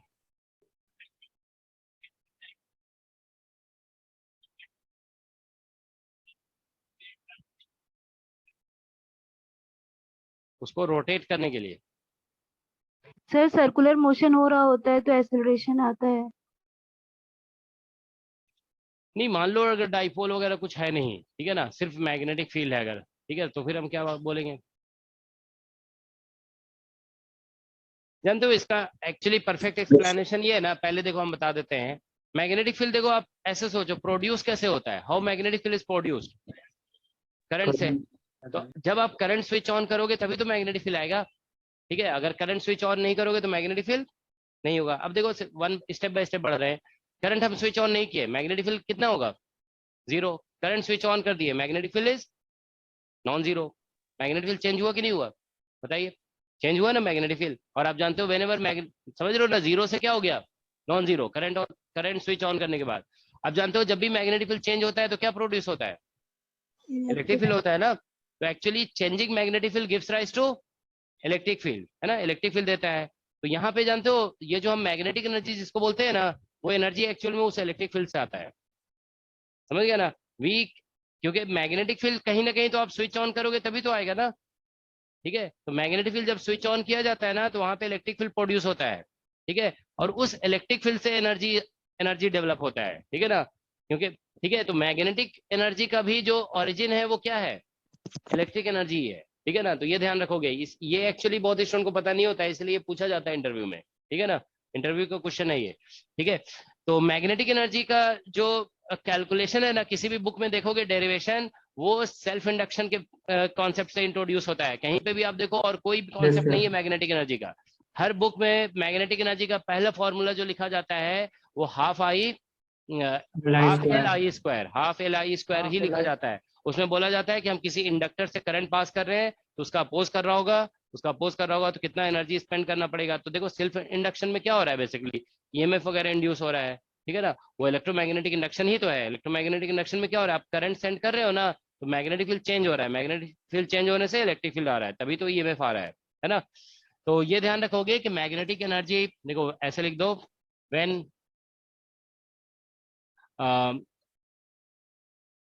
magnetic field is switched on, ठीक है। जब मैग्नेटिक फील्ड को हम लोग स्विच ऑन करते हैं, ठीक है ना, मतलब एक्चुअल में इसका मतलब ये है कि करंट को जब स्विच ऑन किया जाता है, ठीक है ना, so when magnetic field switch on and electric field, ठीक है, डेवलप्स इन द रीजन, उस रीजन में एक इलेक्ट्रिक फील्ड डेवलप होता है, ठीक है ना, और due to this electric field,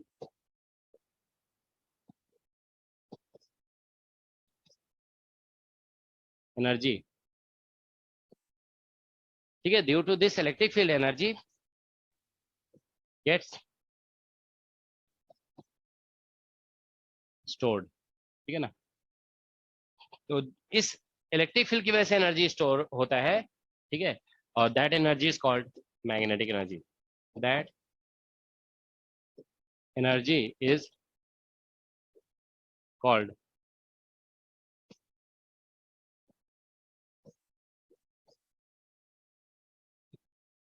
ठीक है।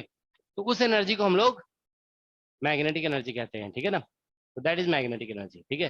तो मैग्नेटिक एनर्जी का देखो बेसिक फॉर्मूला ये है, ठीक है ना, हम लोग इसको यूबी ऐसे लिखते हैं, UB is equal to 1/2 L और आई स्क्वायर होता है, ठीक है ना। तो इसको बोला जाता है मैग्नेटिक एनर्जी स्टोर्ड इन इंडक्टर, ठीक है, इंडक्टर में मैग्नेटिक एनर्जी है, ठीक है। लेकिन फिर इसी फॉर्मूले को मॉडिफाई करके कैलकुलेशन किया जाता है, ठीक है। आप किसी भी बुक में देखोगे डेरिवेशन जो है ना, देखो this it is modified to obtain ये, इसको आप बोल सकते हो magnetic energy stored in any coil, ठीक है ना, किसी कॉइल में आप इसको कह सकते हो, ठीक है ना। बस उस कॉइल का आपको क्या लिखना होगा, सेल्फ इंडक्टेंस, ठीक है ना। So it is modified to obtain energy, या ऑब्टेन जनरल फॉर्मूला कह सकते हो, जनरल फॉर्मूला। तो इसमें एक जनरल फॉर्मूला देखो हम लोग ऑब्टेन करते हैं ऐसे, यू बी का मतलब हो गया energy stored in magnetic field, ठीक है ना। So that is equal to 1/2 और यहाँ पे 1/μ0 म्यू आर और इंटू डी स्क्वायर और डी टॉ, ऐसे लिखा जाता है, ठीक है ना। So this is the magnetic energy formula, ठीक है ना। तो ये ध्यान रखेंगे, ये एक बेसिक फॉर्मूला है, ठीक है ना, that is the basic formula for. तो इसमें देखिए हम लोग मैग्नेटिक एनर्जी डेंसिटी लिख रहे हैं, मैग्नेटिक एनर्जी डेंसिटी, इसको स्मॉल यू बी लिख दिया जाता है, ठीक है ना, small u B that is equal to B square upon 2μ0 और इंटू म्यू आर लिखा जाता है। So that is the magnetic energy density, ठीक है। अगर आप लोग को डेरिवेशन पढ़ना होगा ना, तो ग्रिफिथ में देखोगे डेरिवेशन दिया हुआ है, ठीक है ना। इसको ऐसे कर देते हैं, देखो यहाँ पे एल आई जो है ना, एल आई को फ्लक्स लिख दिया जाता है, फिर फ्लक्स, ठीक है ना, फ्लक्स को फिर रिलेट किया जाता है, ठीक है ना, फ्लक्स से फिर मैग्नेटिक फील्ड वगैरह में चेंज कर देते हैं, ठीक है ना। ऑलराइट, तो ये मैग्नेटिक एनर्जी डेंसिटी का फॉर्मूला हो गया। तो देखो कभी भी अगर किसी सिचुएशन में मैग्नेटिक एनर्जी निकालने के लिए बोल दिया गया, तो बस आपको ये फॉर्मूला लगा देना है। अगर मीडियम होगा तो म्यू आर लिखोगे, मीडियम नहीं है तो म्यू आर इक्वल टू 1 लगा देंगे, ठीक है ना। तो चलो एक छोटा सा क्वेश्चन देते हैं, ठीक है ना, देखो सर नॉन मैग्नेटिक मटेरियल लिखा रहता तब भी μr1 हो जाएगा। हाँ, म्यू आर 1 कर देते हैं, नॉन मैग्नेटिक भी होगा ना तो म्यू आर 1 कर देंगे।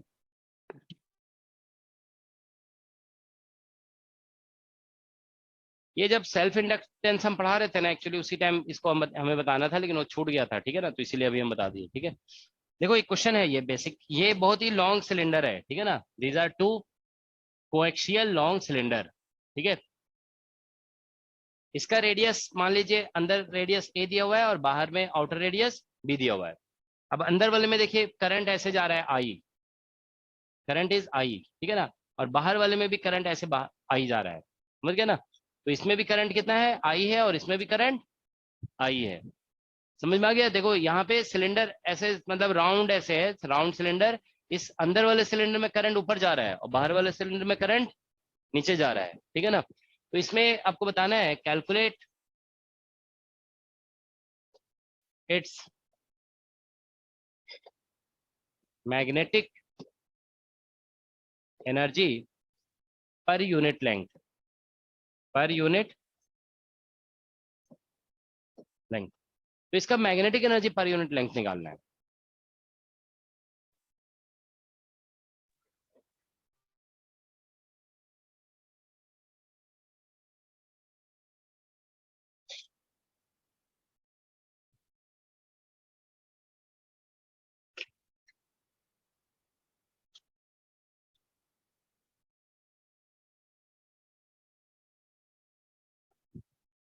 ये लॉन्ग लॉन्ग कोएक्सियल सिलेंडर ऐसे लिख दोगे बाद में, नहीं तो कंफ्यूजन होगा, ठीक है ना। Long coaxial cylinders,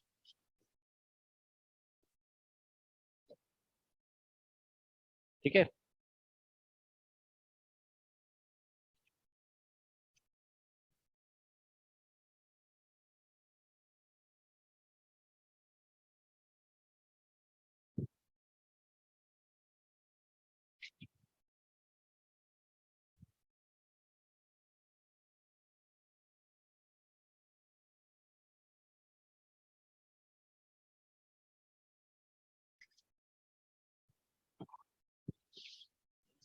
sir EMT में इसके बाद कौन सा पोर्शन होगा? जिन्होंने न्यू ज्वाइन किया उनके लिए ये नया है सब? देखिए ईएमटी तो बस खत्म होने वाला है, एक दो क्लास में खत्म हो जाएगा, ठीक है। अब उसके बाद फिर न्यू जो ज्वाइन किए उन लोग को अलग से बाद में पढ़ाएंगे। उसके बाद अब दूसरे टॉपिक्स चलेंगे, मैथमेटिकल फिजिक्स वगैरह चलेगा, ठीक है। और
ठीक है, देखो इसमें समझ में आ रहा है सभी को, इस रीजन में मैग्नेटिक फील्ड कितना होगा?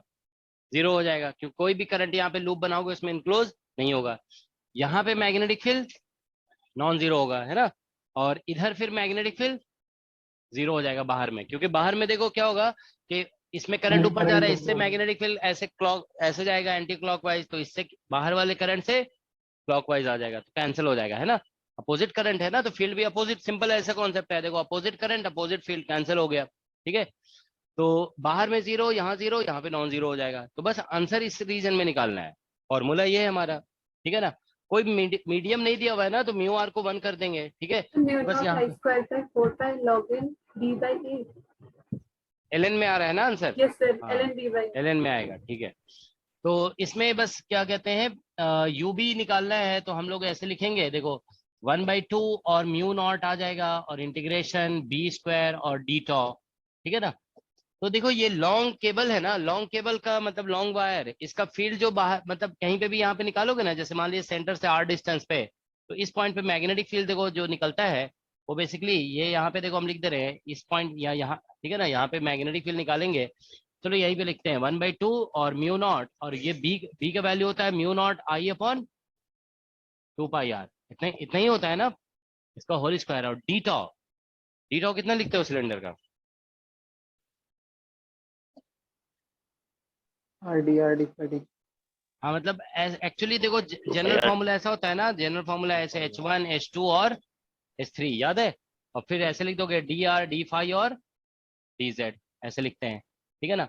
तो ये H1 1 होता है, R होता है, और ये 1 हो जाता है, ऐसे ही होता है ना। तो ये बन जाएगा R dr और d5 और dz, ऐसा हो जाता है, ठीक है ना। तो ये बेसिक फॉर्मूला है इसका, ठीक है ना, R dr d5 और dz। तो यहाँ से देखिए फाई इंटीग्रेशन सिलेंडर के चारों तरफ होता है, ठीक है ना, it is along the cylinder, तो दिस विल गिव यू 2 पाई, तो 1 बाई देखो 2 म्यू नॉट आ जाएगा, और यहाँ से इससे आ जाएगा म्यू नॉट स्क्वायर और आई स्क्वायर और डिवाइडेड बाय 2 पाई का होल स्क्वायर, ये आ गया, ये सब टर्म्स आ जाएंगे। d5 विल गिव यू 2 पाई और dz से लेंथ आ जाएगा, ठीक है ना, dz इंटीग्रेशन विल गिव, देखो d5 विल गिव 2 पाई और dz विल गिव लेंथ, बचेगा यहाँ पे dr बाई r, क्योंकि देखिए यहाँ से आर स्क्वायर से एक आर कैंसिल हो जाएगा, integration is A to B, क्योंकि जो भी मैग्नेटिक फील्ड है ना वो सिर्फ और सिर्फ कहाँ से कहाँ तक है, ए और बी के बीच में है, ठीक है ना। तो बस यहाँ से आंसर आ जाएगा, एक mu naught cancel, mu naught I square और डिवाइडेड बाई 4 पाई, है ना, 4 पाई आ जाएगा यहाँ पे, ठीक है, एक 2 पाई कैंसिल तो इधर से, ठीक है, और ये ln dy है, ठीक है। ये energy stored per unit length हो गया, ये एल भी था ना यहाँ पे, वो एल यहाँ पे नीचे डिवाइड कर दिया, ठीक है। देखिए इस तरह के क्वेश्चन जो है ना, ये जानते हो क्या होता है कि क्वेश्चन बहुत एडवांस नहीं है, बहुत बेसिक क्वेश्चन है, तो ऐसे क्वेश्चन ज्यादा चांस होता है एग्जाम में पूछे जाने का, ठीक है ना, ये इंपॉर्टेंट क्वेश्चन है, ठीक है, it can be asked in exam, ठीक है। इसी का आप लोग को याद है एक क्वेश्चन आप लोग कराया गया था, इसी का इलेक्ट्रिक वर्जन ऐसे करके दिया हुआ था कि एक सिलेंडर है जिसमें चार्ज डेंसिटी लेमडा दिया हुआ है और इसमें माइनस लेमडा माइनस लेमडा का, वो क्वेश्चन नेट एग्जाम में आया हुआ है, ठीक है ना, that was asked in net exam, ठीक है ना। तो इलेक्ट्रिक वर्जन इसका नेट में आया हुआ है, तो मैग्नेटिक भी आ सकता है, ठीक है ना, ओके। सर इसमें जो करंट है वो 2i नहीं होगा, जैसे 2 बार इनक्लोज हो रहा है एक लूप में। करंट जो है ना यहाँ पे इसमें आई, ये 2 बार नहीं होगा, इधर भी आई है इधर भी आई तो नहीं बोलोगे ना, एक ही सिलेंडर में चारों तरफ होगा करंट, उस पूरे सिलेंडर का करंट आई दिया हुआ है। अब ये क्या 2 वायर तो नहीं है ना, ये सिलेंडर है चारों तरफ है, अब हम सिलेंडर में क्या करेंगे, यहाँ भी आई और यहाँ पे आई तो नहीं लिखेंगे ना, ये टोटल करंट है सिलेंडर का आई है, और इस सिलेंडर के चारों तरफ का जो टोटल करंट है ना वो आई है, ठीक है, 2i कैसे हो जाएगा, ओके। अब देखिए समझ में आ रहा है, देखो ये ऑनलाइन से कुछ स्टूडेंट ये बोल रहे हैं कि सर इधर भी आई है इधर भी आई है, समझ रहे हो, इसमें ये गलती मत करोगे कि इधर भी आई इधर भी आई, इसको 2i बोल दो, ठीक है, क्योंकि आप लोग अब समझ रहे हो ना, ये सिलेंडर में करंट क्या है, चारों तरफ है, तो उसको हम क्या बोल रहे हैं, चारों तरफ जो करंट है उसका वैल्यू आई है, ठीक है ना, इसमें भी चारों तरफ जो करंट है उसका वैल्यू आई है, ठीक है, ऑलराइट। अब देखो इससे रिलेटेड एक बेसिक कैलकुलेशन करा रहे हैं, एनर्जी डेंसिटी, या इसको हम एवरेज लिख देते हैं, देखो ये थोड़ा सा छूट गया था आप लोगों का, ठीक है ना, average energy density of plane electromagnetic wave, ये भी जानते हो इंपॉर्टेंट है, ठीक है, ये इंपॉर्टेंट डिस्कशन है, ये थोड़ा सा छूट गया था इसीलिए हम बता दे रहे हैं, ठीक है ना, average energy density of plane electromagnetic wave, ठीक है। एक्चुअली मैग्नेटिक एनर्जी हम इंट्रोड्यूस नहीं किए थे, इसीलिए जानते हो फिर इसमें भी हम छोड़ दिए थे इसे, क्योंकि मैग्नेटिक एनर्जी छूट गया था इलेक्ट्रोमैग्नेटिक इंडक्शन में, ठीक है ना। तो चलो ठीक है, ये तो average energy density of plane electromagnetic wave, देखो प्लेन इलेक्ट्रोमैग्नेटिक वेव में आप इलेक्ट्रिक, देखो एनर्जी जो है ना एक रियल क्वांटिटी है, देखो आपको हम पहले भी बताया ना कि जैसे एनर्जी कैलकुलेशन है, पॉइंटिंग वेक्टर कैलकुलेशन है, ये सभी कैलकुलेशन जब भी करना होगा ना तो हम लोग क्या करते हैं, इलेक्ट्रिक फील्ड का रियल वैल्यू लेकर के चलते हैं, या तो साइन में लिखो उसको या फिर कोसाइन में लिखो, ठीक है ना। तो हम लोग ऐसे लिखेंगे, देखो E is equal to E naught और साइन, मान लीजिए कि ये किसी भी डायरेक्शन में से जा रहा है, k dot are minus omega T, ऐसे लिख दोगे, ठीक है ना, और B इज इक्वल टू लिखोगे B नॉट, ठीक है, और साइन और k dot are minus omega T, is that okay, ये लिख दिया गया। अब देखिए इसका तो आप जानते हो, इसमें कुछ रिजल्ट्स तो होते ही हैं कि जैसे E naught by B naught कितना होता है, ये वैक्यूम में लिख रहे हो तो C लिख देते हो इसे, है ना, E naught by B naught, ठीक है। और इसमें हम लोग जब ये निकालते हैं इंटेंसिटी, तो इंटेंसिटी इज इक्वल टू ऐसे लिख देते हैं 1/2 एप्सिलॉन नॉट और ई नॉट स्क्वायर इंटू सी, ये सब तो हम लोग पढ़ चुके हैं पहले भी, है ना। अब यहाँ पे हम लोग एनर्जी डेंसिटी लिखना चाहते हैं, ठीक है ना। तो देखो पहले हम लिखेंगे electric energy density UE. UE का मतलब हो गया इलेक्ट्रिक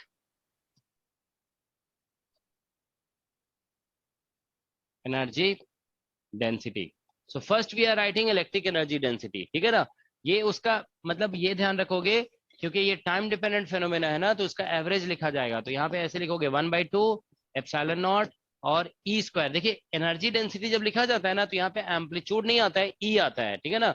एक्चुअल में अब मीडियम नहीं है तो हम चलो एप्सिलॉन आर नहीं लिख रहे हैं, ठीक है ना। इसको ऐसे कर दोगे, ठीक है ना, एवरेज।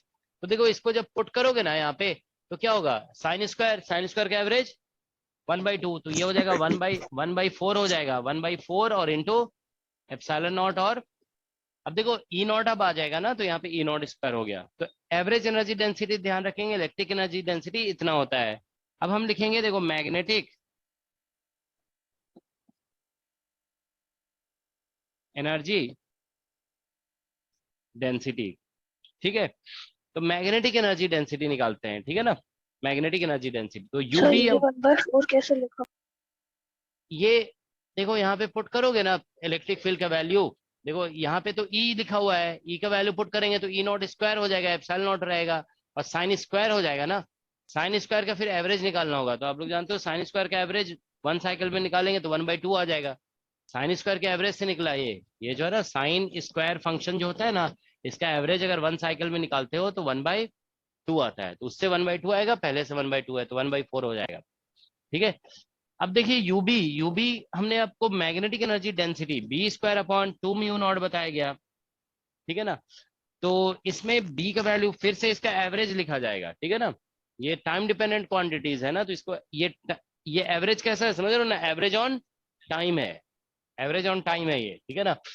ओके, तो अब देखिए यहाँ से हम लोग 1/2 और एप्सिलॉन नॉट, सॉरी क्या था, 1/2 म्यू नॉट, ठीक है। और यहाँ से आ जाएगा बी नॉट स्क्वायर, और फिर से वही बात साइन स्क्वायर के एवरेज से क्या आएगा 1/2 आ जाएगा। तो यहाँ पे भी साइन है, इसका भी एवरेज से तो 1/4 इतना आ गया, ठीक है। तो इसमें भी वैसे ही 1/4 आएगा। अब आप जानते हो थोड़ा सा चेंजेस करेंगे, देखो बी नॉट है ना, बी नॉट की जगह पे हम यहाँ पे इसको यूज कर रहे हैं, ठीक है ना। ये इसको मान लो 1 लिख दिया, तो यहाँ पे आ जाएगा, देखो इतना तो आप लिख ही सकते हो, ठीक है ना, ये लिख सकते हो, ठीक है, दैट इज वन आंसर। लेकिन इसको थोड़ा मॉडिफाई कर रहे हैं, तो ये आ जाएगा देखो ई नॉट बाई, तो यहाँ से देखिए ये बन गया ई नॉट स्क्वायर अपॉन, ठीक है, यहाँ से देखिए 4 म्यू नॉट, और ये सी स्क्वायर है। सी स्क्वायर को आप सभी जानते हो ना, 1/म्यू नॉट एप्सिलॉन नॉट लिख सकते हो। तो यहाँ से म्यू नॉट कैंसिल हो जाएगा, तो 1/4 एप्सिलॉन नॉट, और इसका आंसर आ जाएगा ई नॉट स्क्वायर, ठीक है ना। तो ये रिजल्ट आ जाएगा। तो देखिए मैग्नेटिक एनर्जी डेंसिटी जो निकल रहा है ना, तो इसमें 1/4 एप्सिलॉन नॉट और ई नॉट स्क्वायर है। तो देखिए मैग्नेटिक एनर्जी डेंसिटी, अच्छा इसको बोलते हैं, ध्यान रखोगे, बोला ऐसे ही जाता है मैग्नेटिक एनर्जी डेंसिटी या इलेक्ट्रिक एनर्जी डेंसिटी, लेकिन कैलकुलेशन में यूज होता है एवरेज, ठीक है ना। इसमें देखो सेंटेंस में एवरेज वर्ड नहीं बोला गया है, लेकिन आपको एवरेज लेना है इसमें। तो आप देख सकते हो कि यहाँ से कंक्लूजन क्या निकला कि electric energy density is equal to magnetic energy density, दोनों इक्वल है, ठीक है ना, दोनों इक्वल है। तो electric energy density is equal to magnetic energy density है। ये स्मॉल यू है, ध्यान रखोगे, स्मॉल यू, ये दोनों इक्वल है। तो इसीलिए अब देखो यहाँ पे टोटल एनर्जी डेंसिटी, ठीक है ना। तो टोटल एनर्जी डेंसिटी आप कैलकुलेट करोगे ना, U इज इक्वल टू, तो ये इलेक्ट्रिक एनर्जी, एक मिनट, इलेक्ट्रिक एनर्जी डेंसिटी और प्लस मैग्नेटिक एनर्जी डेंसिटी, ऐसा आ जाएगा, ठीक है ना।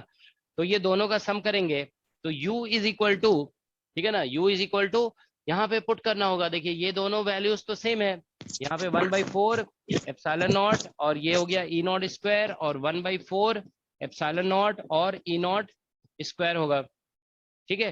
तो अब आप देखिए यहाँ से U इज इक्वल टू, ये हो जाएगा 1/2 एप्सिलॉन नॉट और ई नॉट स्क्वायर। ये इलेक्ट्रिक एनर्जी, सॉरी ये क्या है, टोटल एनर्जी डेंसिटी। तो जानते हो देखो इसमें पर्टिकुलरली हम थोड़ा एम्फेसाइज कर रहे हैं, देखो होता क्या है कि ये फॉर्मूला देखने में, देखिए हम लोग जो अभी पढ़ रहे थे इलेक्ट्रिक एनर्जी डेंसिटी जब लिखते हैं, देखो स्टार्टिंग में इलेक्ट्रिक एनर्जी डेंसिटी क्या लिखा गया, यही फॉर्मूला लिखा गया ना, सही, बस यहाँ पे क्या लिखा हुआ है, ई लिखा हुआ है। अब यहाँ पे टोटल निकाले तो इसमें सिर्फ क्या आया, ई नॉट। देखने में लेकिन बिल्कुल ऐसा लगता है इसके जैसा।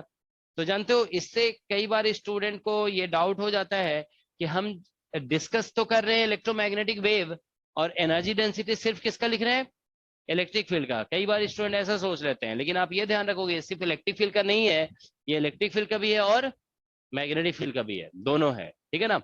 ऑलराइट, तो ये एनर्जी डेंसिटी। तो अब देखिए यहाँ पे इंटेंसिटी जो लिखा हुआ था ना, ये U इज इक्वल टू, देखो यहाँ पे ये जो है इसको टोटल एनर्जी डेंसिटी लिखा जा सकता है, तो इसीलिए इंटेंसिटी का फॉर्मूला जो फिर बनता है वो U इंटू C बन जाता है, ठीक है ना। ठीक है, so this you get for collimated radiation. क्योंकि ये देखो प्लेन इलेक्ट्रोमैग्नेटिक वेव का मतलब क्या हुआ, ये एक किसी एक डायरेक्शन में जा रहा है, तो ये फॉर, ये मतलब होगा फॉर, ये जो लिखा गया ना this is for collimated radiation. तो ये इलेक्ट्रिक और मैग्नेटिक एनर्जी डेंसिटी निकल गया फॉर, ठीक है। कॉलीमेटेड रेडिएशन का मतलब समझते हो ना, एक ही डायरेक्शन में जब वेव जा रहा है उसके लिए ये रिलेशन जो है ना उसके लिए इसी वैलिड होगा, ठीक है। और ये तो पहले से ही देखो डिस्कशन ही चल रहा है, ये सारा डिस्कशन किसके लिए एप्लीकेबल है, अच्छा प्लेन वेव के लिए, ठीक है ना। ये मत देखो, ये मत समझोगे कि ये सब कुछ किसी भी वेव में लगा दोगे, ऐसा नहीं है, ठीक है ना। देखो जैसे IIT जैम एग्जाम में, गेट एग्जाम में, सभी पे जानते हो स्टेशनरी वेव का भी क्वेश्चन आया हुआ है, ठीक है ना। तो हम लोग देखो यहाँ पे एक बार डिस्कस करते हैं energy density for stationary electromagnetic wave. जानते हो जैसे पहले IIT जैम में सब्जेक्टिव क्वेश्चन आता था ना, तो उसमें कुछ भी पूछ देते थे, ठीक है। जैसे मतलब एक स्टेशनरी वेव दे दिया गया, अब बोल दिया इसका एनर्जी डेंसिटी निकालिए, पॉइंट वेक्टर निकालिए, ठीक है ना। इस तरह से क्वेश्चन हो जाता था। अब आंसर 0 आना है तो 0 ही होगा, ठीक है ना। अब क्या होता है कि ऑब्जेक्टिव में थोड़ा सा ऑप्शन कम हो जाता है क्वेश्चन का, ठीक है। तो अभी देखोगे क्वेश्चन जो है ना, वैरायटी ऑफ क्वेश्चन कम हो गया है, पहले बहुत डिफरेंट डिफरेंट टाइप के क्वेश्चन पूछे जाते थे। तो energy density of stationary electromagnetic wave, ठीक है ना। तो स्टेशनरी के केस में हम लोग ऐसे लिख देते हैं ना, E इक्वल टू लिख देते हैं कितना, E नॉट, मान लीजिए लिख दिया साइन, सपोज करो ऐसे लिख देते हैं E नॉट, और यहाँ पे लिख देते हैं साइन KZ और इंटू कॉस ओमेगा T, और यहाँ पे मान लो लिख दिया हमने Z कैप। कोई इसमें एक मिस्टेक है, कोई बता सकते हो, देयर इज ए मिस्टेक। हाँ देखो इसमें क्या हो रहा है कि जैसे साइन KZ यूज हो रहा है ना, तो इससे तो कंफर्म है कि wave is propagating in Z direction. तो इलेक्ट्रिक फील्ड जो है ना जनरली प्रोपेगेशन डायरेक्शन के परपेंडिकुलर होता है, ठीक है ना। तो यहाँ पे Z कैप आप नहीं लिख सकते हो, यहाँ पे कुछ और लिख सकते हो। मान लो हमने लिख दिया यहाँ पे J कैप, अब करेक्ट है ये। I कैप भी लिखेंगे तो भी करेक्ट होगा। या यहाँ पे ये ध्यान रखो, हम I कैप की जगह पे यहाँ पे अगर मान लो ऐसे लिख दें I cap plus J cap by √2 लिख दें ऐसे, तो भी क्या होगा, तो भी करेक्ट होगा, ठीक है ना। क्योंकि ये भी I और J के परपेंडिकुलर है ना Z, तो ये ठीक है, ठीक है। तो हम कुछ भी I और J का कोई भी कॉम्बिनेशन हो सकता है, बस Z नहीं हो सकता है यहाँ पे, ठीक है ना। तो ये यहाँ पे मतलब हम लोग अभी जो डिस्कस कर रहे हैं ना, ये फ्री स्पेस में डिस्कस कर रहे हैं, ठीक है ना।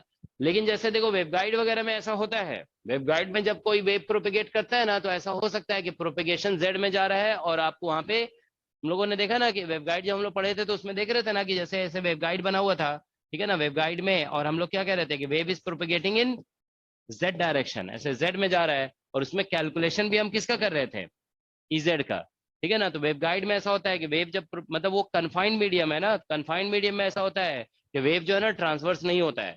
ये अभी हम कन्फाइंड मीडियम डिस्कस नहीं कर रहे हैं ना, मतलब पूरा ओपन मीडियम है, मतलब इनफाइनाइट मीडियम में वेव जा रहा है मान लो, ठीक है। तो इसमें ट्रांसवर्स होता है जब भी वेव किसी पर्टिकुलर रीजन में, मतलब समझ रहे हो ना, किसी पाइप में मान लो फ्लो कर रहा है वेव, जैसे या किसी फाइबर ऑप्टिक्स होता है ना, फाइबर जैसे मान लो कोई फाइबर ऑप्टिक्स है, उसमें ऐसे रिफ्लेक्शन हो के जाता है, तो उन सभी में फिर वेव जो है ना ट्रांसवर्स नहीं होता है, इसको बोलते हैं कन्फाइंड रीजन, ठीक है ना। तो कन्फाइंड रीजन में ट्रांसवर्स नहीं होता है फिर, ठीक है ना।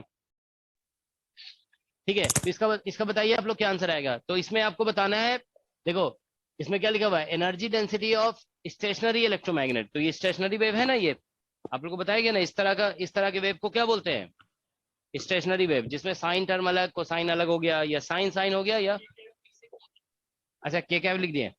इसको यहाँ पे जे कैप लिख दो, ठीक है ना, ठीक है। आई कैप भी एक पॉसिबिलिटी है ना इस केस में? हाँ आई कैप भी लिख सकते हैं, ठीक है ना। तो ये आ गया, अब आप लोग को बताना है इसका आंसर, ठीक है ना। देखो क्या आंसर आ रहा है, एनर्जी डेंसिटी बताना है, एनर्जी डेंसिटी।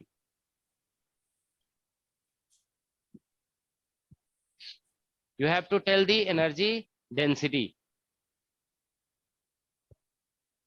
इसके चलो दो क्वेश्चन हम पुट करते हैं यहाँ पे, energy density of stationary wave and Poynting vector.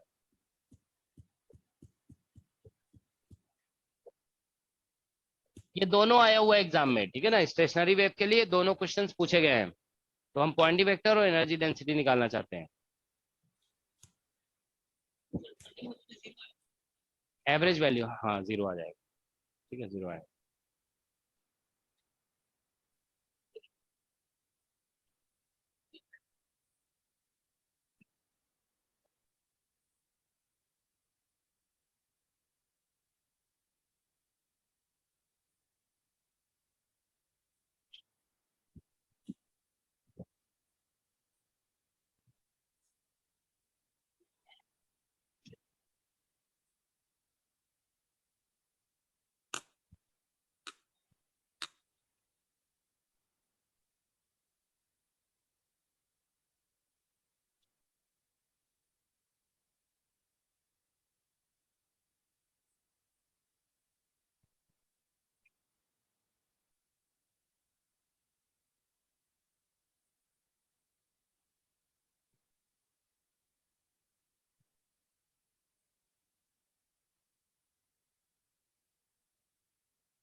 क्या आंसर आ रहा है, कुछ आ गया आंसर, नहीं आया?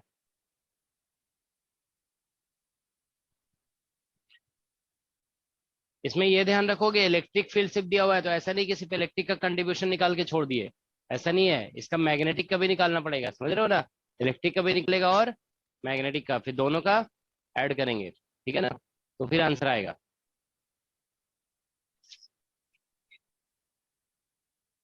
साइन स्क्वायर के जेड आता है, तुमने कहीं देखा होगा है ना, कहीं कहीं।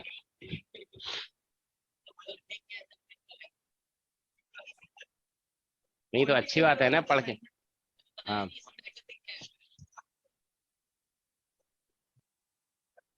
हाँ हाँ।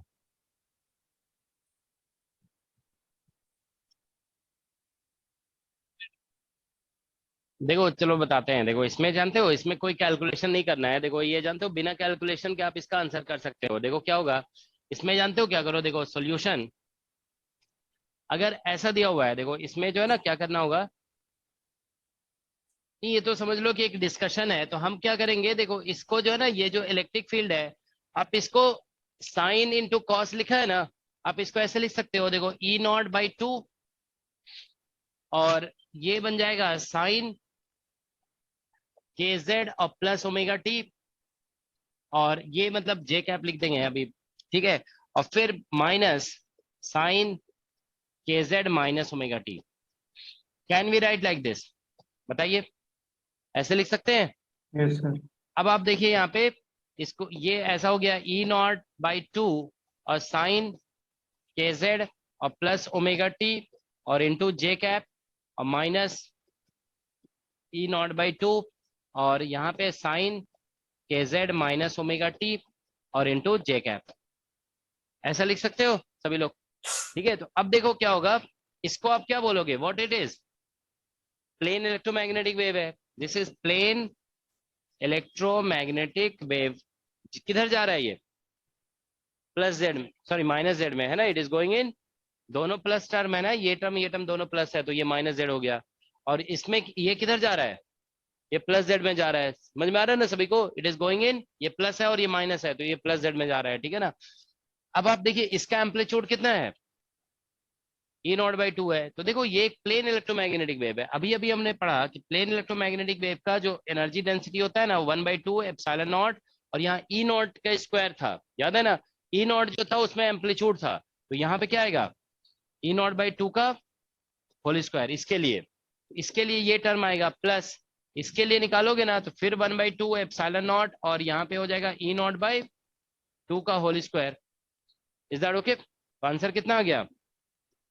यहाँ से 1/4, 1/8, 1/8, तो आंसर हो गया 1/4 एप्सिलॉन नॉट और E0 square. That's the answer. तो एनर्जी डेंसिटी बस निकल गया, ठीक है। क्योंकि देखो स्टेशनरी वेव, आप देखो इसको आप लोग समझ जाओगे। देखो यहाँ से ये दोनों को हमने मैथमेटिक्स लगा करके ऐसे लिख दिए, तो ये रिप्रेजेंट कर रहा है plane wave propagating in minus Z direction, this represents plane wave propagating in plus Z direction. तो आप क्या कहोगे, स्टेशनरी वेव कैसे बनता है? It is formed by superposition of two plane waves propagating in opposite direction. दोनों opposite direction में जब वेव सुपरइम्पोज करेंगे ना, तो इससे प्लेन वेव बन जाता है, ठीक है। अब आप देखिए यहाँ पे तो ये तो क्लियर हो गया कि two waves are there which are propagating in opposite direction. Pointing vector हम लोग जानते हैं एनर्जी फ्लो को रिप्रेजेंट करता है ना। तो देखो एनर्जी प्लस जेड में भी फ्लो कर रहा है, माइनस जेड में भी फ्लो कर रहा है, तो नेट एनर्जी फ्लो कितना हुआ? 0 हो गया। तो इसीलिए इसमें पॉइंटिंग वेक्टर का एवरेज निकालोगे, ठीक है। तो देखो अगर वेव ऐसे यहाँ पे ऐसा हो रहा है ना कि wave is going in this direction and wave is also going in this direction, ठीक है। तो इसीलिए इसमें जो नेट पॉइंटिंग वेक्टर का एवरेज होगा वो 0 आ जाएगा। अब देखो ये हम कैलकुलेट करके नहीं दिखाए, अगर आप कैलकुलेशन करना चाहते हो ना तो आप ऐसा कर सकते हैं। देखो इसका कैलकुलेशन का तरीका हम बता देते हैं। देखिए ये डायरेक्ट बोला जा रहा है, डायरेक्ट। अगर हम कैलकुलेशन दिखाना चाहें ना तो देखो फिर ऐसा करना पड़ेगा। और देखो कुछ चीजें ऐसी होती है ना, कल भी हम बता रहे थे ना, कुछ चीजें डायरेक्ट भी करना आना चाहिए, ठीक है ना। You should know how to reach some conclusion directly. तो ये तो डायरेक्ट बता दिया गया इस लॉजिक से कि दोनों साइड से इक्वल एम्पलीट्यूड के वेव प्रोपिगेट कर रहे हैं, तो नेट एनर्जी फ्लो तो किसी भी सरफेस से 0 होगा, ठीक है। इसका अगर कैलकुलेशन पे आओगे ना कि हम पॉइंटिंग वेक्टर कैलकुलेट करके एवरेज निकाल के देखें, तो जानते हो क्या है, आपको फिर बी निकालना पड़ेगा। तो बी निकालने पहले बी निकालना पड़ेगा। तो बी देखो, अगर हम एस एवरेज कैलकुलेशन की बात करें, दिस एस एवरेज कैलकुलेशन, ठीक है, आप समझ जाओगे ये कैलकुलेशन लिखा हुआ है, ठीक है ना। तो पहले बी निकालना पड़ेगा। तो बी कैसे निकलेगा? ई से। Faraday law. Del cross E. हाँ, मैक्सवेल थर्ड इक्वेशन लगाओगे ऐसे, del cross E is equal to minus del B by del T, ये लगा दोगे, ठीक है ना। तो इससे आप बी निकालिए। तो देखो कितना आ रहा है, जरा बताइए आप लोग निकाल। ई नॉट और कर्ल निकालेंगे नहीं का, तो इधर के एक आ जाएगा और डिवाइडेड बाय ओमेगा, है ना ऐसा। हाँ ठीक है, इसको सी लिख सकते हैं। ये प्लेन वेव वाला ही है ना, तो वो तो आ ही जाएगा। ये ई नॉट और समझ गया ना, वो तो उसी का है। तो ये कॉस के जेड और इंटू साइन, ये कॉस है ना तो साइन बन जाएगा, साइन ओमेगा टी। एक्चुअली होता क्या है, देखो एक मिनट, जब भी ऐसा दिया हुआ रहेगा ना कॉस साइन में, अब इसका मैग्नेटिक फील्ड निकालोगे ना तो इसका कर्ल निकालने से इसका डिफरेंशिएशन होगा, तो ये साइन चेंज हो जाएगा कॉस में, और जब इंटीग्रेशन करोगे ना टाइम से तो कॉस चेंज हो जाएगा साइन में। तो ये तो होगा ही ऐसा, ठीक है ना। बस इसमें और देखो जैसे यहाँ पे जेड है और इधर इधर जे है ना, तो इधर आई तो आएगा ही। अब इसमें प्लस आई और या माइनस आई का थोड़ा सा ये होता है, ठीक है ना। तो इतना तो जानते हो बिना कुछ कैलकुलेशन के लिखा जा सकता है। बस यहाँ पे प्लस आई आएगा या माइनस आई, वो थोड़ा देखना होता है। क्या आ रहा है इसमें? माइनस आई आ रहा है, तो माइनस आई लिख देंगे, ठीक है। तो चलो अब इसमें देखो एस वेक्टर निकालोगे ना, तो एस वेक्टर होता है ई क्रॉस बी और डिवाइडेड बाय क्या होता है, म्यू नॉट, यही होता है ना। तो देखिए हम लोग यहाँ से एस वेक्टर निकालेंगे ना, तो ई क्रॉस बी कर दोगे तो यहाँ से देखो ई नॉट स्क्वायर के बाई ओमेगा ऐसा हो जाएगा। इसमें देखो ई भी है ना, यहाँ से भी ई और यहाँ से भी ई, ठीक है, माइनस में। और यहाँ से आ जाएगा कॉस के जेड और उधर में था साइन के जेड, ठीक है, और cos ओमेगा टी और इंटू साइन ओमेगा टी, ये ऐसा आ गया, ठीक है ना। और फिर ई क्रॉस बी करेंगे ना, तो इधर से आ जाएगा जे क्रॉस के से जे क्रॉस आई से के कैप, माइनस के कैप आएगा तो शायद प्लस हो जाएगा यहाँ पे, है ना। ऐसे ही आएगा ना, देखो जरा, जे क्रॉस आई से माइनस आएगा और एक इधर माइनस था, प्लस हो गया, तो ये रिजल्ट आ रहा है। तो देखो एस वेक्टर जो है ना हम लोगों ने कैलकुलेट कर लिया। अब आप देखिए यहाँ पे साइन ओमेगा और कॉस ओमेगा दोनों प्रेजेंट है, तो हम जब इसका एवरेज लेंगे ना, टाइम एवरेज, देखो यहाँ पे टाइम एवरेज लोगे ना एस वेक्टर का, तो आप सभी जानते हो साइन और कोसाइन का, इससे साइन 2 थीटा बन जा सकता है, साइन 2 ओमेगा टी, उसका टाइम एवरेज करोगे तो वो आंसर 0 हो जाएगा, ठीक है, तो ये 0 हो जाएगा, ठीक है। तो इस तरह से फिर इसका कैलकुलेशन किया जाता है, ठीक है। तो इसमें जानते हो एनर्जी डेंसिटी का जो रिजल्ट है ना वो इंपॉर्टेंट है, ठीक है। ये भी आया हुआ एग्जाम में, ठीक है ना, डिफरेंट एग्जाम्स में ये पूछा जा चुका है।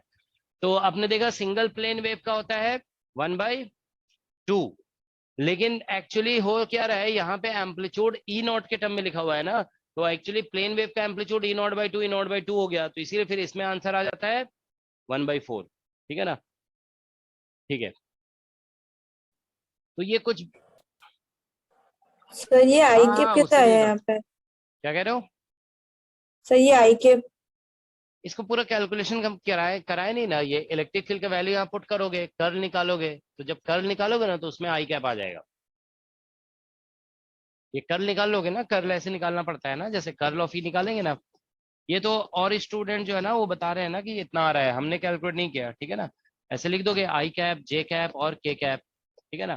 फिर यहाँ पे ऐसे होता है ना DDX, DDY और DDZ, और इलेक्ट्रिक फील्ड के कंपोनेंट्स पुट करेंगे यहाँ पे। तो देखो इलेक्ट्रिक फील्ड का सिर्फ जे कंपोनेंट है, तो इसमें कर्ल में कोऑर्डिनेट से डिफरेंशिएशन है ना, तो सिर्फ कोऑर्डिनेट वाले टर्म को अंदर लिख दो, तो यहाँ पे साइन के जेड आ जाएगा, और ये टर्म 0 हो जाएगा।